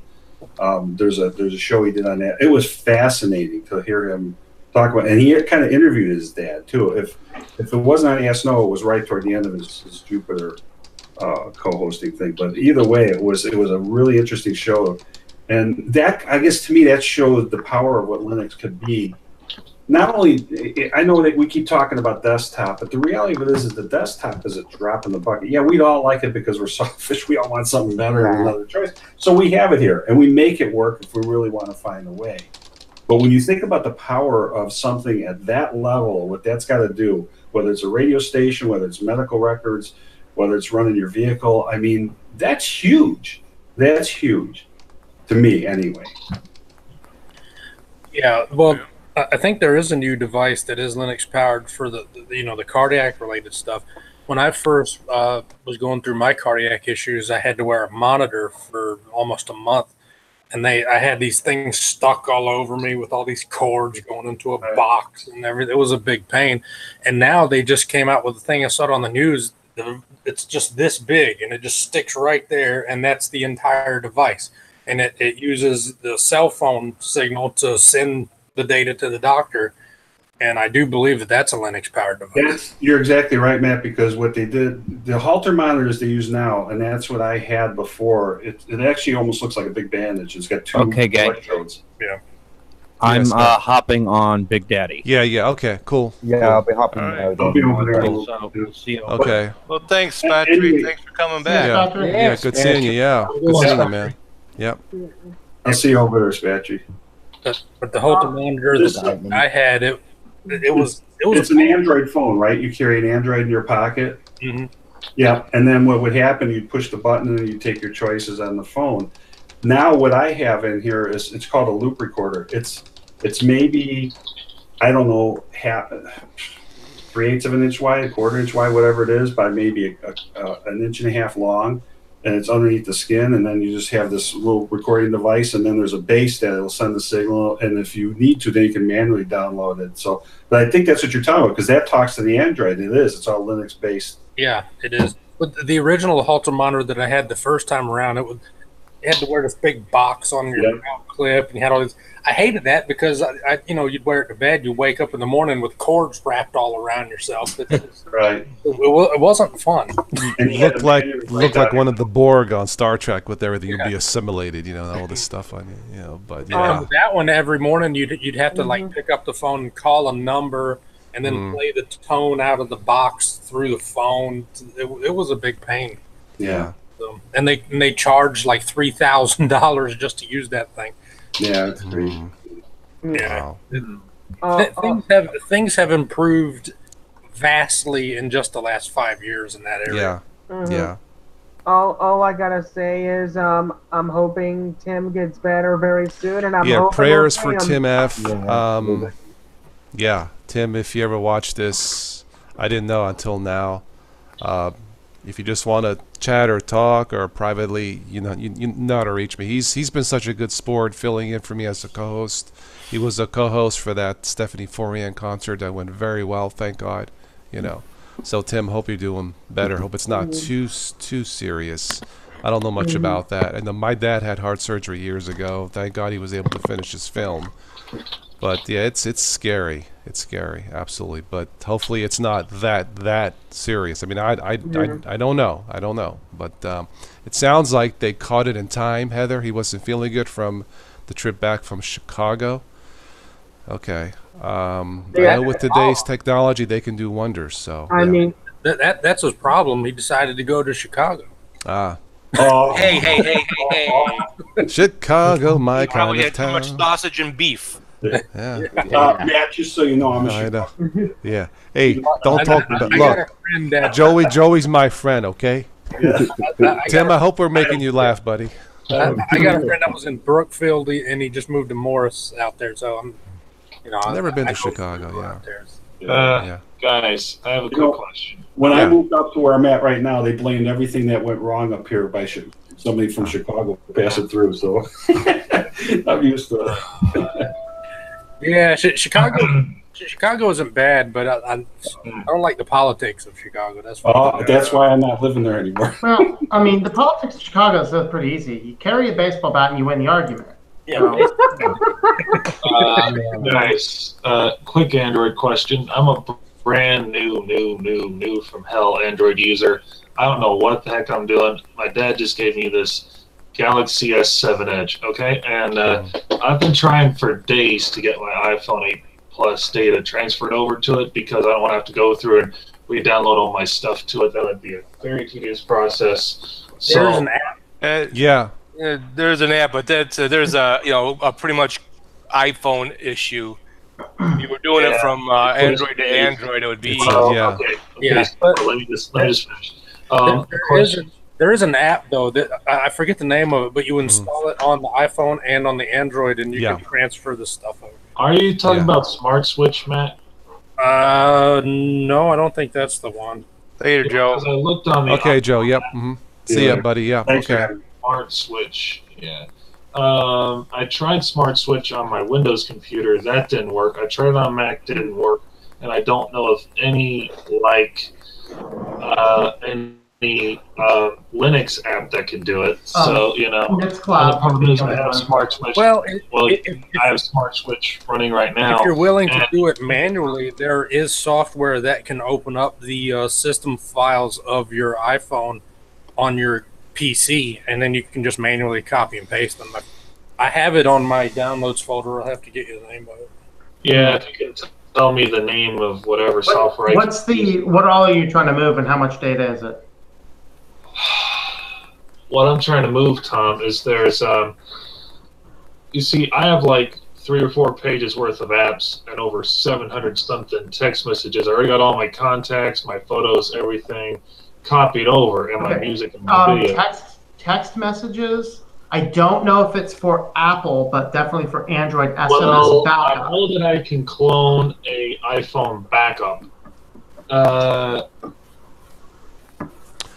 Try going to a local store. You may have to pay them, but they have a machine that'll do all of that. That I think is a company called Cellbrite. If they're still around, there's a machine that does all that. There's like a Cellbrite type place in my area. Cellbrite. I think Cellbrite closed out, and those don't exist anymore. Just check a local store. They may have a different name for it, but it's a little gadget that's really is amazing, and it works most of the time. So yeah. Mm-hmm. No, but yeah, if it was Android to Android, it'd be like that. But again, Apple's locked OS. It's They're a little locked harder. down. Yeah. Like I said, SMS backup. If it exists for iPhone, that's going to be your best bet. Yeah. If there's any kind of thing that they can do, I can make it work. But sometimes if you take your phone to your phone carrier supplier, one of their branches, they have a utility there that can transfer your phone numbers and your text messages to another device. Yeah, I already got the number transferred over. I just need to transfer. Yeah, see if because that Cellbrite machine was about the size of this about the size of this notepad at one time, but now they're smaller. Yeah.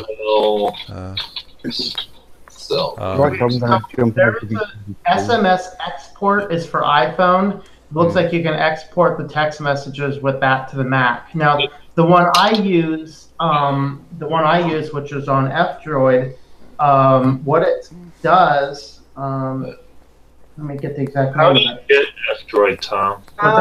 Just download it. Okay. You have to download it, and then you have to sideload it. So you have to download the APK, and then you have to allow it to install, and then you'll have F-Droid on there. Now, all of these things, if it's available on F-Droid, it's going to be available in the Android store. So if you're going to be using the Android, just use the Android store.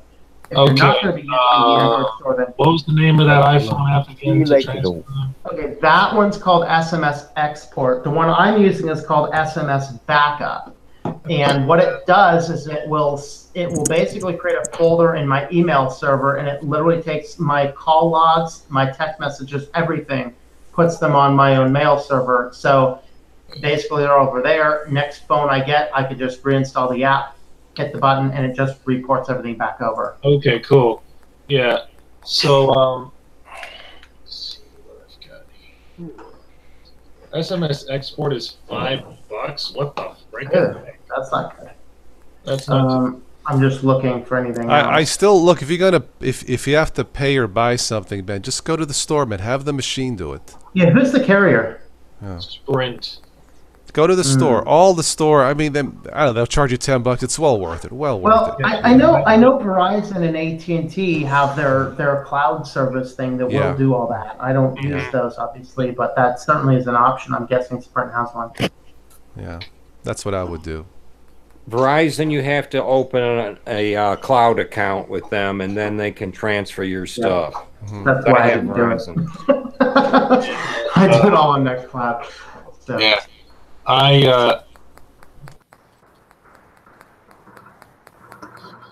Yeah, the trick is, sucks there isn't really a free app that will do it. But. Well, in the Play Store, there are several apps that can transfer data from iPhone to Android, but I don't know if they'll do the specific thing you're wanting to do. See, with Android, they have what's called the NFC, where you touch both phones, and then they just transfers like that. They'll transfer everything. When I had my iPhone, when I traded in my iPhone from my Android device, then basically, my service is T-Mobile, obviously. They used an app called iOS to Android that transferred everything literally over from my iPhone to my Android device. I'm gonna Google that just for the sake. Try it, yeah. Yeah, what's that, Ricky, again? iOS to Android. iOS to Android. Yeah, I'm looking at the Play Store on mine, and there's a lot of switching apps here, as you can see. But. Yeah, Matthew, the very top one, I believe that's the one I used. What? Which one? Move to iOS. Move to iOS. Yeah. Yeah. I've never used that in my life. Oh wait, no. That's the one I had when I had my original Android device. That's what I used to transfer my Android stuff to iPhone. I believe there's one for iPhone that allows you to transfer from iPhone to Android. I just Googled that app, Ricky. I'm not seeing nothing. Oh, what carrier do you have, Ben? Sprint was all the.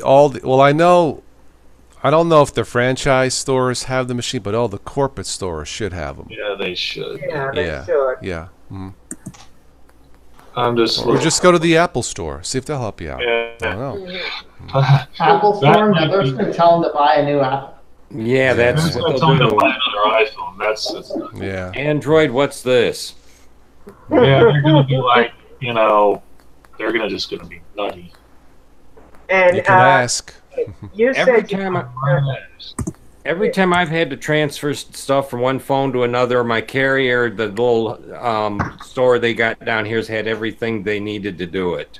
All I know is from Android to Android, once I log in, bam! I mean, it's there. It's wonderful. Mm-hmm. It goes from the cloud, from the Google Drive, boom, everything. It's sweet, yeah. Whenever I think of iOS or anything from Apple, I still think about Steve Jobs from time to time. If it wasn't for that wonderful man, we would not have all the great Apple devices we have now. I mean, he was a visionary. Yeah. It was very. He was a visionary. I don't know if he was a wonderful man. I want to say what great Apple devices, but yeah. I would say it was very devastating when he passed away. Very devastating. This is the only Apple device I have left. I used to have a MacBook Pro. I've had iPod Touch. I got a Mini 2 iPad. It still works. I mean, it's good stuff. It's good stuff. Yeah. I have the most secure iPhone in the world. It doesn't connect to the cellular networks. Does anybody remember back in the good old days when Steve Jobs would come out on these press conferences and he would announce the future devices that are coming out, like, for example, the very first iMac and the very first iPod? Yeah, those and the first clamshell MacBook with wireless networking and with the hula hoop. All of those presentations were good, and I think that's what brought in a lot of people to Apple.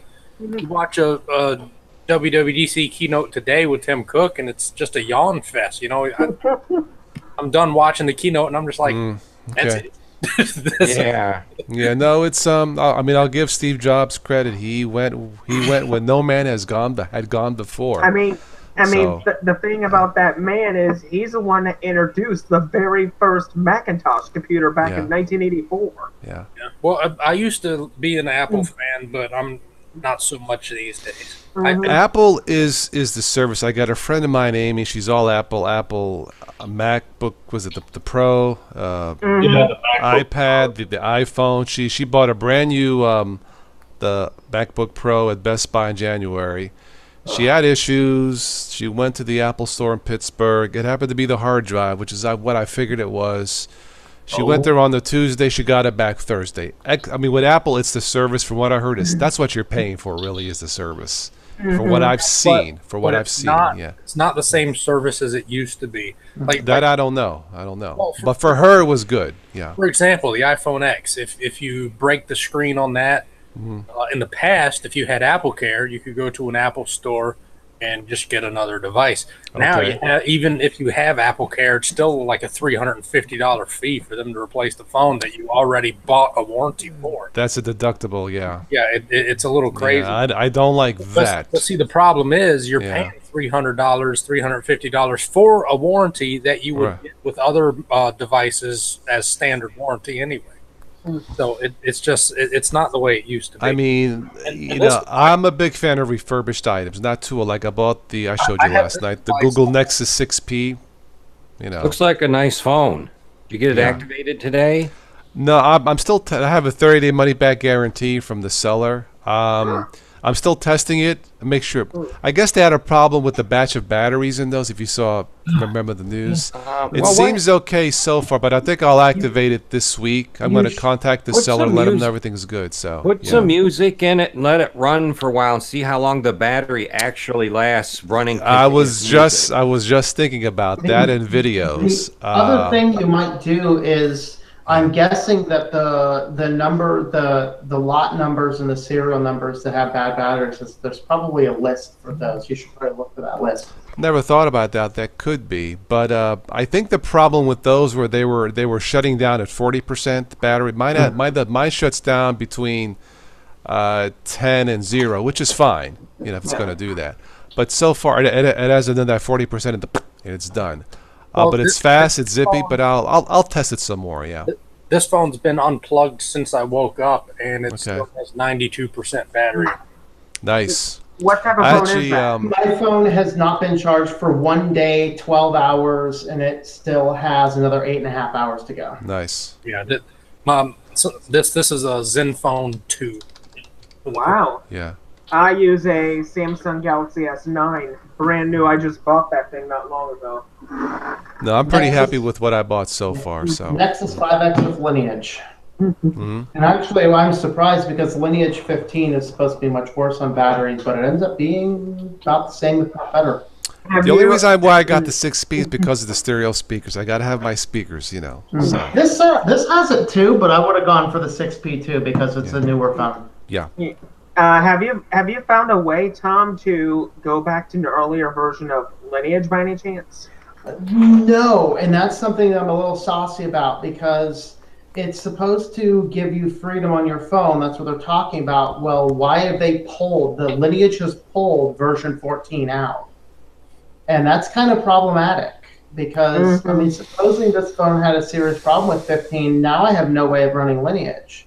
So they should never have pulled those. I mean, I can go as far back as let's see, I'm on Oreo now. I think I can go as far back as Marshmallow, putting Marshmallow back on it if I wanted to on Google. Yeah, I was able to update to Oreo 8.1. I don't know if this is where the updates stopped. Tom, have you heard anything? Or are they going to go past? I don't recall. I don't think anything from the Nexus line is getting P.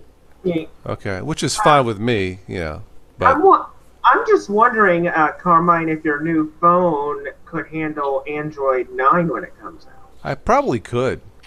It has enough. It's the Snapdragon. I forget the process. Well, I don't think they're putting Android 9 on it. That's what I'm saying. Yeah.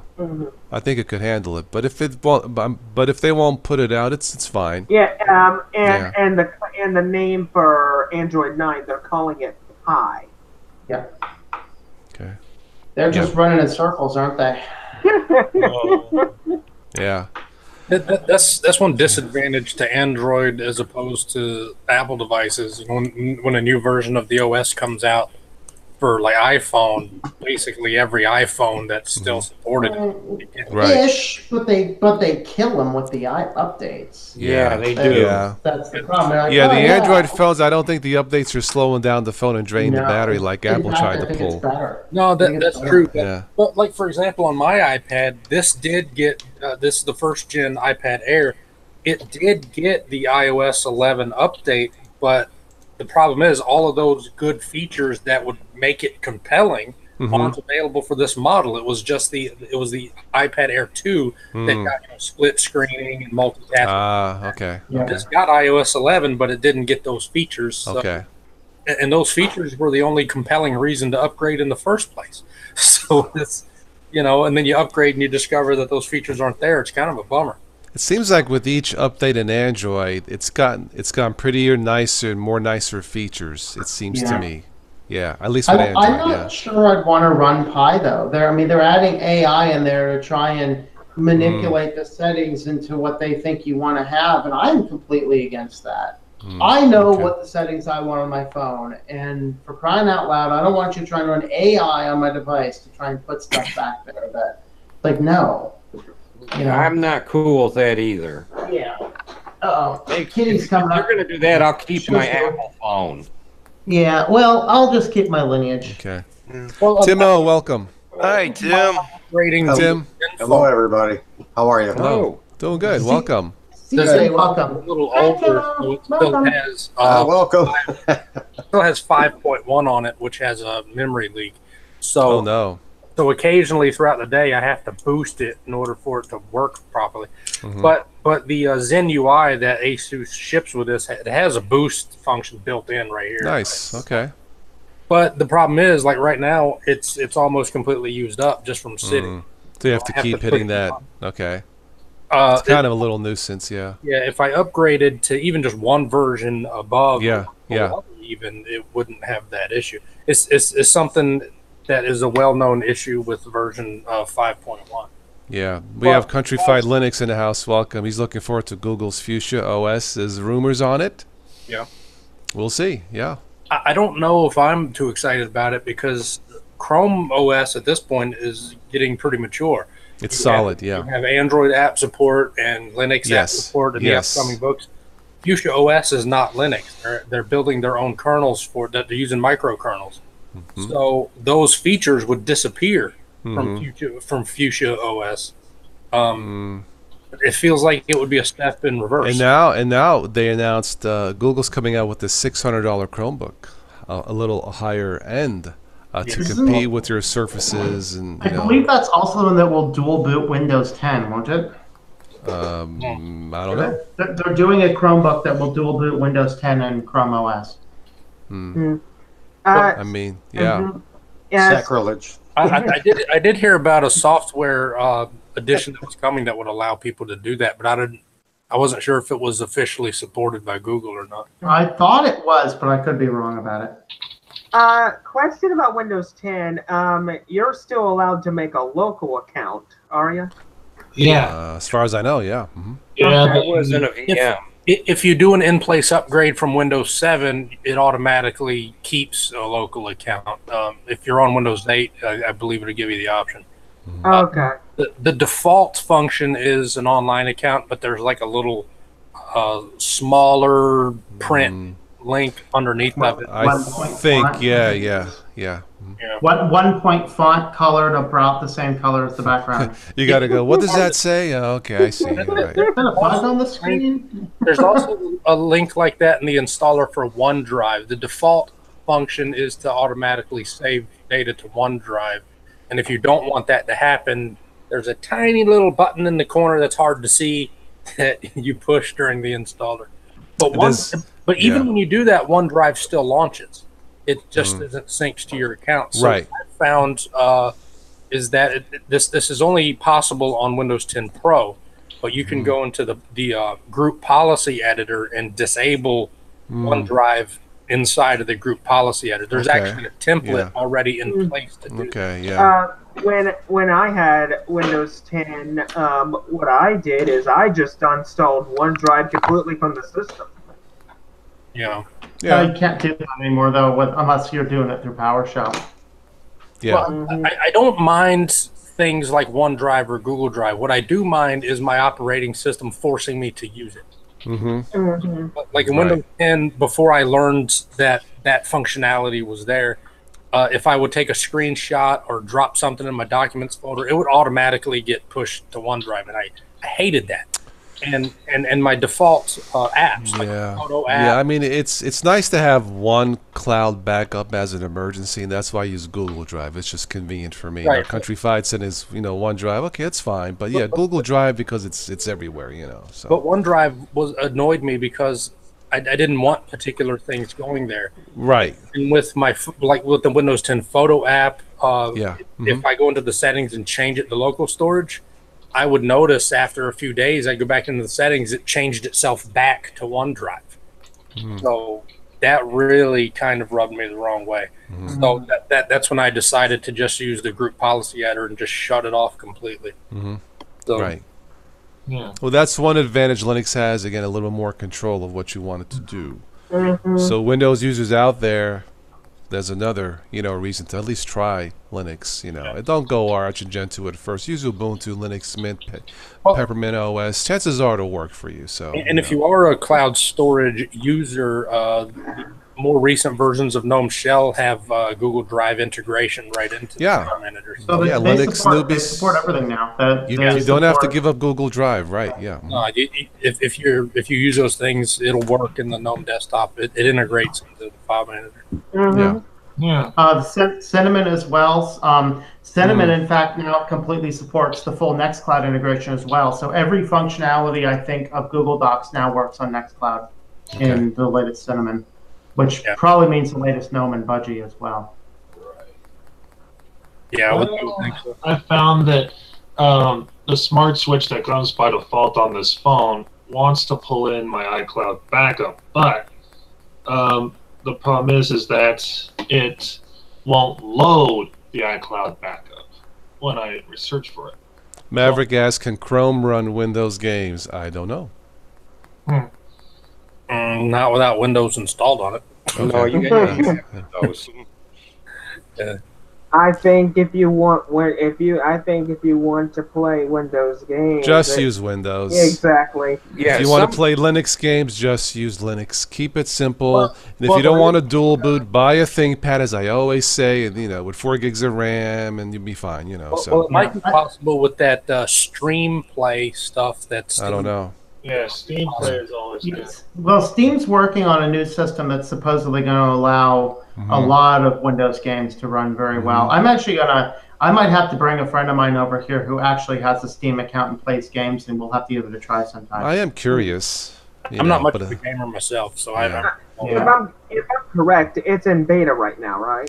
But see, that's another fork, and I don't believe in forks. So unless it's a pasta kind, forks are better than spoons. I mean. Yeah, spinning my head around trying to figure out the fork. Yeah, right. Yeah, and it's kind of like a merging. It's not a direct fork of wine. It's really a merging of a few different technologies. Yeah, Vulcan and VDX or something. I read somewhere. I don't trust it, but that's just. Wine really hasn't gone anywhere in several years. Yeah, it really hasn't. Yeah. I mean, if I'm correct, the last release of Wine wasn't it about 5 years ago, I believe? Oh no, they had a big release. They had a big release just I don't know, a couple months ago.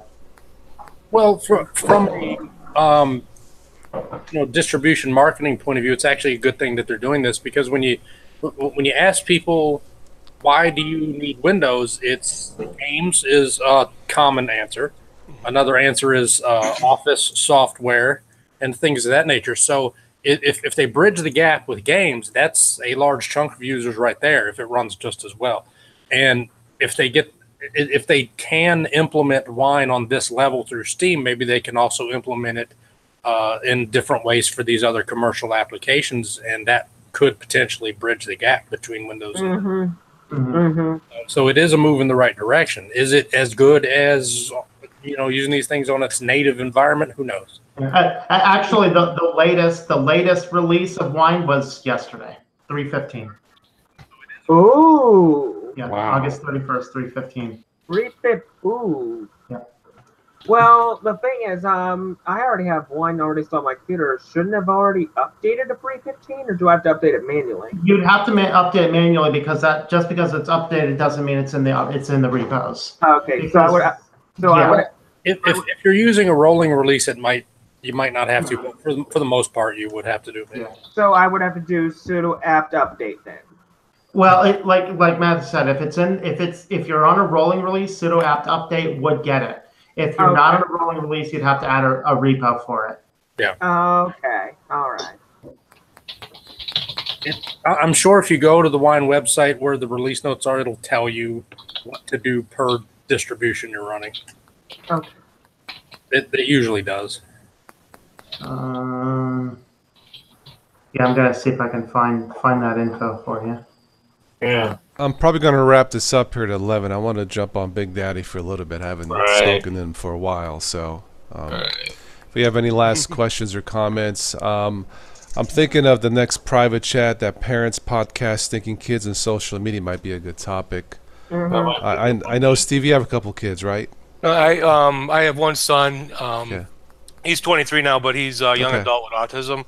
And I would have some good stories about how we integrated him and monitored him and throughout his Tim, I know you have a kid or two, right, Tim? I have 4. 4, okay. Awesome. Daniel, do you have any kids, Daniel? No, I don't have any. Okay, but you're still, I'm still going to have you on. Okay, all right. The 3 boys are grown. They're my oldest will be 40 in September. Cool. And then, we have a lot of children in the not immediate family, but in the immediate myself, I don't have any. Well, sometimes we act like children here, so. Hey, Daniel, we're all family now, right? Yeah, yes, really. we are. Yeah. Okay. Yeah. Again, Toss, sorry I haven't been on in a while. Oh, not busy. a problem. Very Thank you for busy, my stopping. friend. Thank you for your support. Not a problem, man. Yeah. Oh, big time. All I ask everybody, keep in touch, and that's good enough for me. So Great to see Spatry. As a matter of fact, when all very this much so. started, I saw a lot of his videos in the very beginning when I started 4 or 5 years ago at Linux. So you guys are all awesome. And Ben and Matt, what you guys did with your new distro, I looked at a little bit of it today. I can't think of the name of it now. You guys just did one. Yeah, Hack Man. The hack something. Yeah. I'm very busy, so hard to get a hold of all you. And Steve, you're from the area. So back with Sticks that I talked to you a couple of weeks ago. Yeah.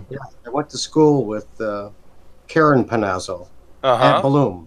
That was related to Chuck and John with Sticks. So saw them in the garage band in Homewood.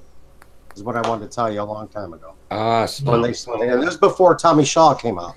Yeah, back in the day, I remember I went to Bogan High School on the south side of Chicago, and they were playing there for one of the prom things or whatever, and they were trade wins, TW4. Right. So we go back. We go back. Hey, Ben. What? Ben, do you think you could send me that new version of your operating system? Yeah, sure. All right, because I want to get that. For people that are wondering about that, we're going to be doing a new ISO very soon because there was some bugs. The first release was basically alpha, of course, and it still is alpha, guys. So we don't have like an official release just yet. We're still working out the kinks. We're aware of the bugs that were reported, and we know how to fix every one of them. So the only fixes that I've really done right now, Matt, is I moved those 2 files we talked about to the proper places in etc, and that's all I've really done. Right. And other than that, that's all I've really fixed. There's a few GUI issues that I need to fix, and I need to go through the package install list again because I think there's something getting crossed up because I use the same package list that I used to create the Manjaro spin, and I think I might have left some things in there I shouldn't have. So I need to go through that, and there's some GUI things that need to be corrected, and what Ben did with those 2 configurations. That should be we fixed that. Hey, what kind of system is it, guys? It's based around Arch. Okay. It's basically an XFCE Arch Linux with an installer.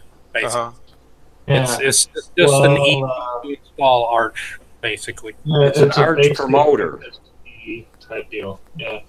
And also, I think Baron OS gave us a good plan to gave me a good plan for using the Calamari installer instead, because he said we could download a pre-made distro of like Ubuntu or something or maybe Manjaro that has the Calamari installer, and just copy their configs and then just edit them for ourselves if we wanted to. Just a thought. Yeah, well, I remember you tried to do the Calamari integration, and yeah, I might just leave it alone. Couldn't quite get the scripting correct, but I don't know. Maybe we could try. We can give it a shot. Yeah, would you be around for that after this stream? Probably. I don't know. It's not going to be a late night today. Usually when we do those things, we're up till like 6 in the morning. So holy cow! Well, I don't have to. Night shift. Yeah. Yeah, really. Anyway, Tosh, you asked how many kids I have. You have just one or two? I have just one. Yeah. Just one. Yeah. Yeah, the four. My daughter, the youngest, she'll be 17 December. Actually, cool. She cost the most. As a matter of fact, more than the boys combined. Oh no! Well, it's a female. Yeah, right. I know. But it's all worth it, my friend. Yeah. I understand. If anybody wants, I can rent one out. You know, he's very entertaining. Who is? My son. Your son? Cool. Yeah. No, it's a hard job being a parent. We all know that. I totally agree. Yeah. You know, what it hats off. Drink. Cheers to all the parents out there. To all of us. Yeah. There you go. Really. You know all right. All right. Well, it's almost 11, so I want to thank everybody here in the live chat. Everybody here as my co-hosts, all my friends as usual. If you missed any of this, of course you can replay it back. If you have any suggestions for the future private chat, let me know. I'm thinking about the Parents Podcast for the next one. Before you go, Toss, before you go, I was the one that had that question about the kernel. Because I use the MX on one of my laptops. Okay. And it works great with the 14.14. Okay. The 14.15.1, the boot up is just terribly slow. So that was my question to you guys earlier. What do you guys think what the best kernel is to work with right now besides the hardware? Because I'm not necessarily a biggest fan of the latest one. Obviously, use the one that came with it. I mean, like originally. Right. But it's not always a good idea to jump to the next one. At least not immediately. Wait for any bug reports. But that's not always the case. So he's back. Spatman. Hey, Spatry. And a specific kernel because everybody's hardware situation. Right. Exactly. Right. But I'd say as long as you stick with LTS kernels, you should be. That's what I'm using. Yeah. Matter of fact, what I'm on right now with you, Matt, right now is the 1604 Unity because I'm just not all into that 1804 Unity. I do love the MX. The MX. I heard it's good, and I've tested it. MX is good. Yeah. I love it. I think it took number one over the Mate toss. I loved Ubuntu Mate. Yeah. MX is kind of taken over with me personally. So. Yeah. I think before I get off here, once again, everybody, smash that like button and support all these fine people in here. Thank you. You know it. Yeah. And Spatch, if you're there, where'd he go? He walked around. He left again? They must have kicked him out at. I guess so. An empty couch on my screen. I know. No, when I started, I listened. I think he went to go find his kernel or something. Glad he's back. And Matt and Ben, good job, and I will test your distro definitely. Good work, guys. Good work. Yeah. Yeah, if you have a distro to test, I can put it to real hardware too. Well, I have an extra machine, so I will definitely do it. I'm not an Arch guy because I'm not as technical as you all are, but I will definitely put it to the test. I will try it out. All right. Good work. I'm not an Arch guy because I don't got time. Yeah. I don't. That's why his distro doesn't work, man. I just don't get time. Awesome. We are doing closing comments, Patrick. Toss. Well, I've already made an appearance on the other show, and I saw that mics were muted on the Mumble server, so I figured you guys were still here. Yeah, just for another minute or so. I figured I'd come in and say good night. Nice. All right, Good night. Absolutely. All right, final questions, comments here in the chat. Let me know because I'm out of here in a minute. Thanks again, and throughout the day, we're on the couple Linux Mumble servers, so pop in, Toss, and pay us a visit. Yeah, if you're free during the day, we're here. You know, so yeah. I may have to register again. No, you don't. Oh, no, you don't. Oh, okay. No, because today I went through and I purged everybody. So just sign in with your usual screen name, and we'll re-register you. Oh, okay. All right. Yes, so you'll be. I forget what I used. What did I use? Toss today or total? I don't remember. Total BS today. Thank you very much. Total BS. Country Fried Linux has a comment here. Once Linux gets a really good, inexpensive video editor and is able to cast my laptop screen and sound to the Roku, there's nothing else lacking. Now, obviously, Kden Live is really good. It is. I wouldn't look anywhere else. But anybody know of anything that can cast the screen? The only way I've done that is through my Chromecast. That's the only way. Right. Yeah. There is a it's not tied to the video editor, but on Linux there is a JS script that you can use in terminal to cast things from the terminal to a Chromecast. And I believe the Roku, at least the modern versions of the OS, do support the Google Cast protocol. Mm-hmm. So it would be nice if Simple Screen Recorder would add that. Yeah. It's called Cast Now. Yeah, it's a simple get clone thing, and then it's a Java based. Are there any of those cast devices that are not tied to the big corporates like Google's and things like that? There some smart TVs that use the DLNA stuff. Kodi supports that. Yeah, well, I mean, I run Kodi for my TV. It's all I run. I don't know of a way I can cast the laptop screen over to that, though. That would be an interesting feature.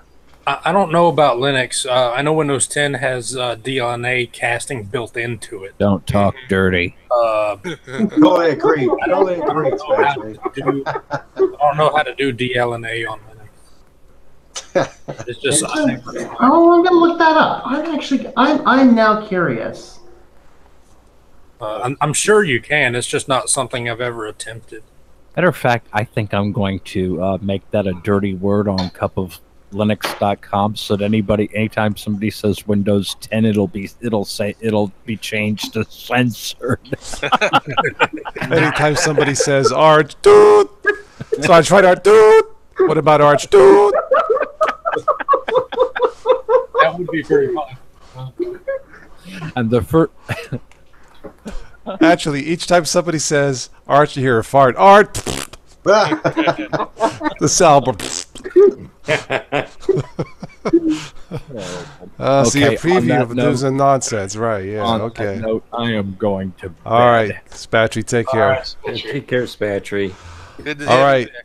All right. I think we're out of here for tonight. Okay, so guys. Toss. Hey, Toss. Yeah. Yes, sir. Finally today got around to seeing Mission Impossible. And I went with my cousin. And we loved it. It was a great movie. It rocks. For me to say something like that is a lot. Tom Cruise earns his whatever millions he does his stunts. He's nuts, but in a good way, you know. I don't usually have good things to say about movies. This one is no. I got my money's without worth. all the Marvel mumbo jumbo. No, it was good. It was, Mumbo jumbo. dun dun dun dun dun dun to my table to my table. Dun, da, da, da. How many Anyway, possible are there now? And there are like 7 of them now. Something like that. He hinted that they'll do another one as long as people keep going. Mm-hmm. You know, it's hard to find. It's hard to enjoy a good movie now. You just feel ripped off. You know. This one keeps your toes really furrowed. Yes, I agree. You can go online and look at the behind-the-scenes making of those Mission Impossible movies and look at how Tom Cruise did all those stunts. That's the really impressive stuff there. No, he's into it, man. There's very little CGI. He actually flew that chopper. He took lessons. Yeah, so. and that the new was it Rogue Nation when he was hanging off the side of the plane. He actually did that. Yeah, no, he's not. And he broke his ankle last year on the Mission Impossible movie. The other movie when he jumped out of the window of the Burj in Dubai. Yeah. Okay. Yeah. And I remember that one. I can imagine how much his insurance policy is. You know. He broke his ankle in the He's most. got the money for it. Yeah. I know. In the building, right. they broke his ankle. He was jumping. They had the wires, which are CGI'd out. He misjudged that. I think they kept that scene in the movie. He kept on walking. Then they cut, and then he came back 6 months later or something like that. Yeah, but he did break his ankle in that scene. Yes, he did. So. Yes, he did. Well, so that's a $10 million ankle. Yeah. Well, anyway, I'm out of here. All right, guys, I am too. I'll jump on Big Daddy for a wee bit. I'm going to call it in. I got to cut my grass tomorrow morning. So. You and that grass. Well, it's either cut it or smoke. It's too much to smoke, so I got to cut it. On that note, I usually cut mine any day but the weekend. Well, I don't want to do it on the holiday, so yeah. You guys all have a safe holiday weekend. You too, Tim. All right. Everybody here, thank you in the chat. Thank you. Keep in touch. Be safe, all. I'll be good. See you, Tim. See ya. Steve. See you later. Everybody.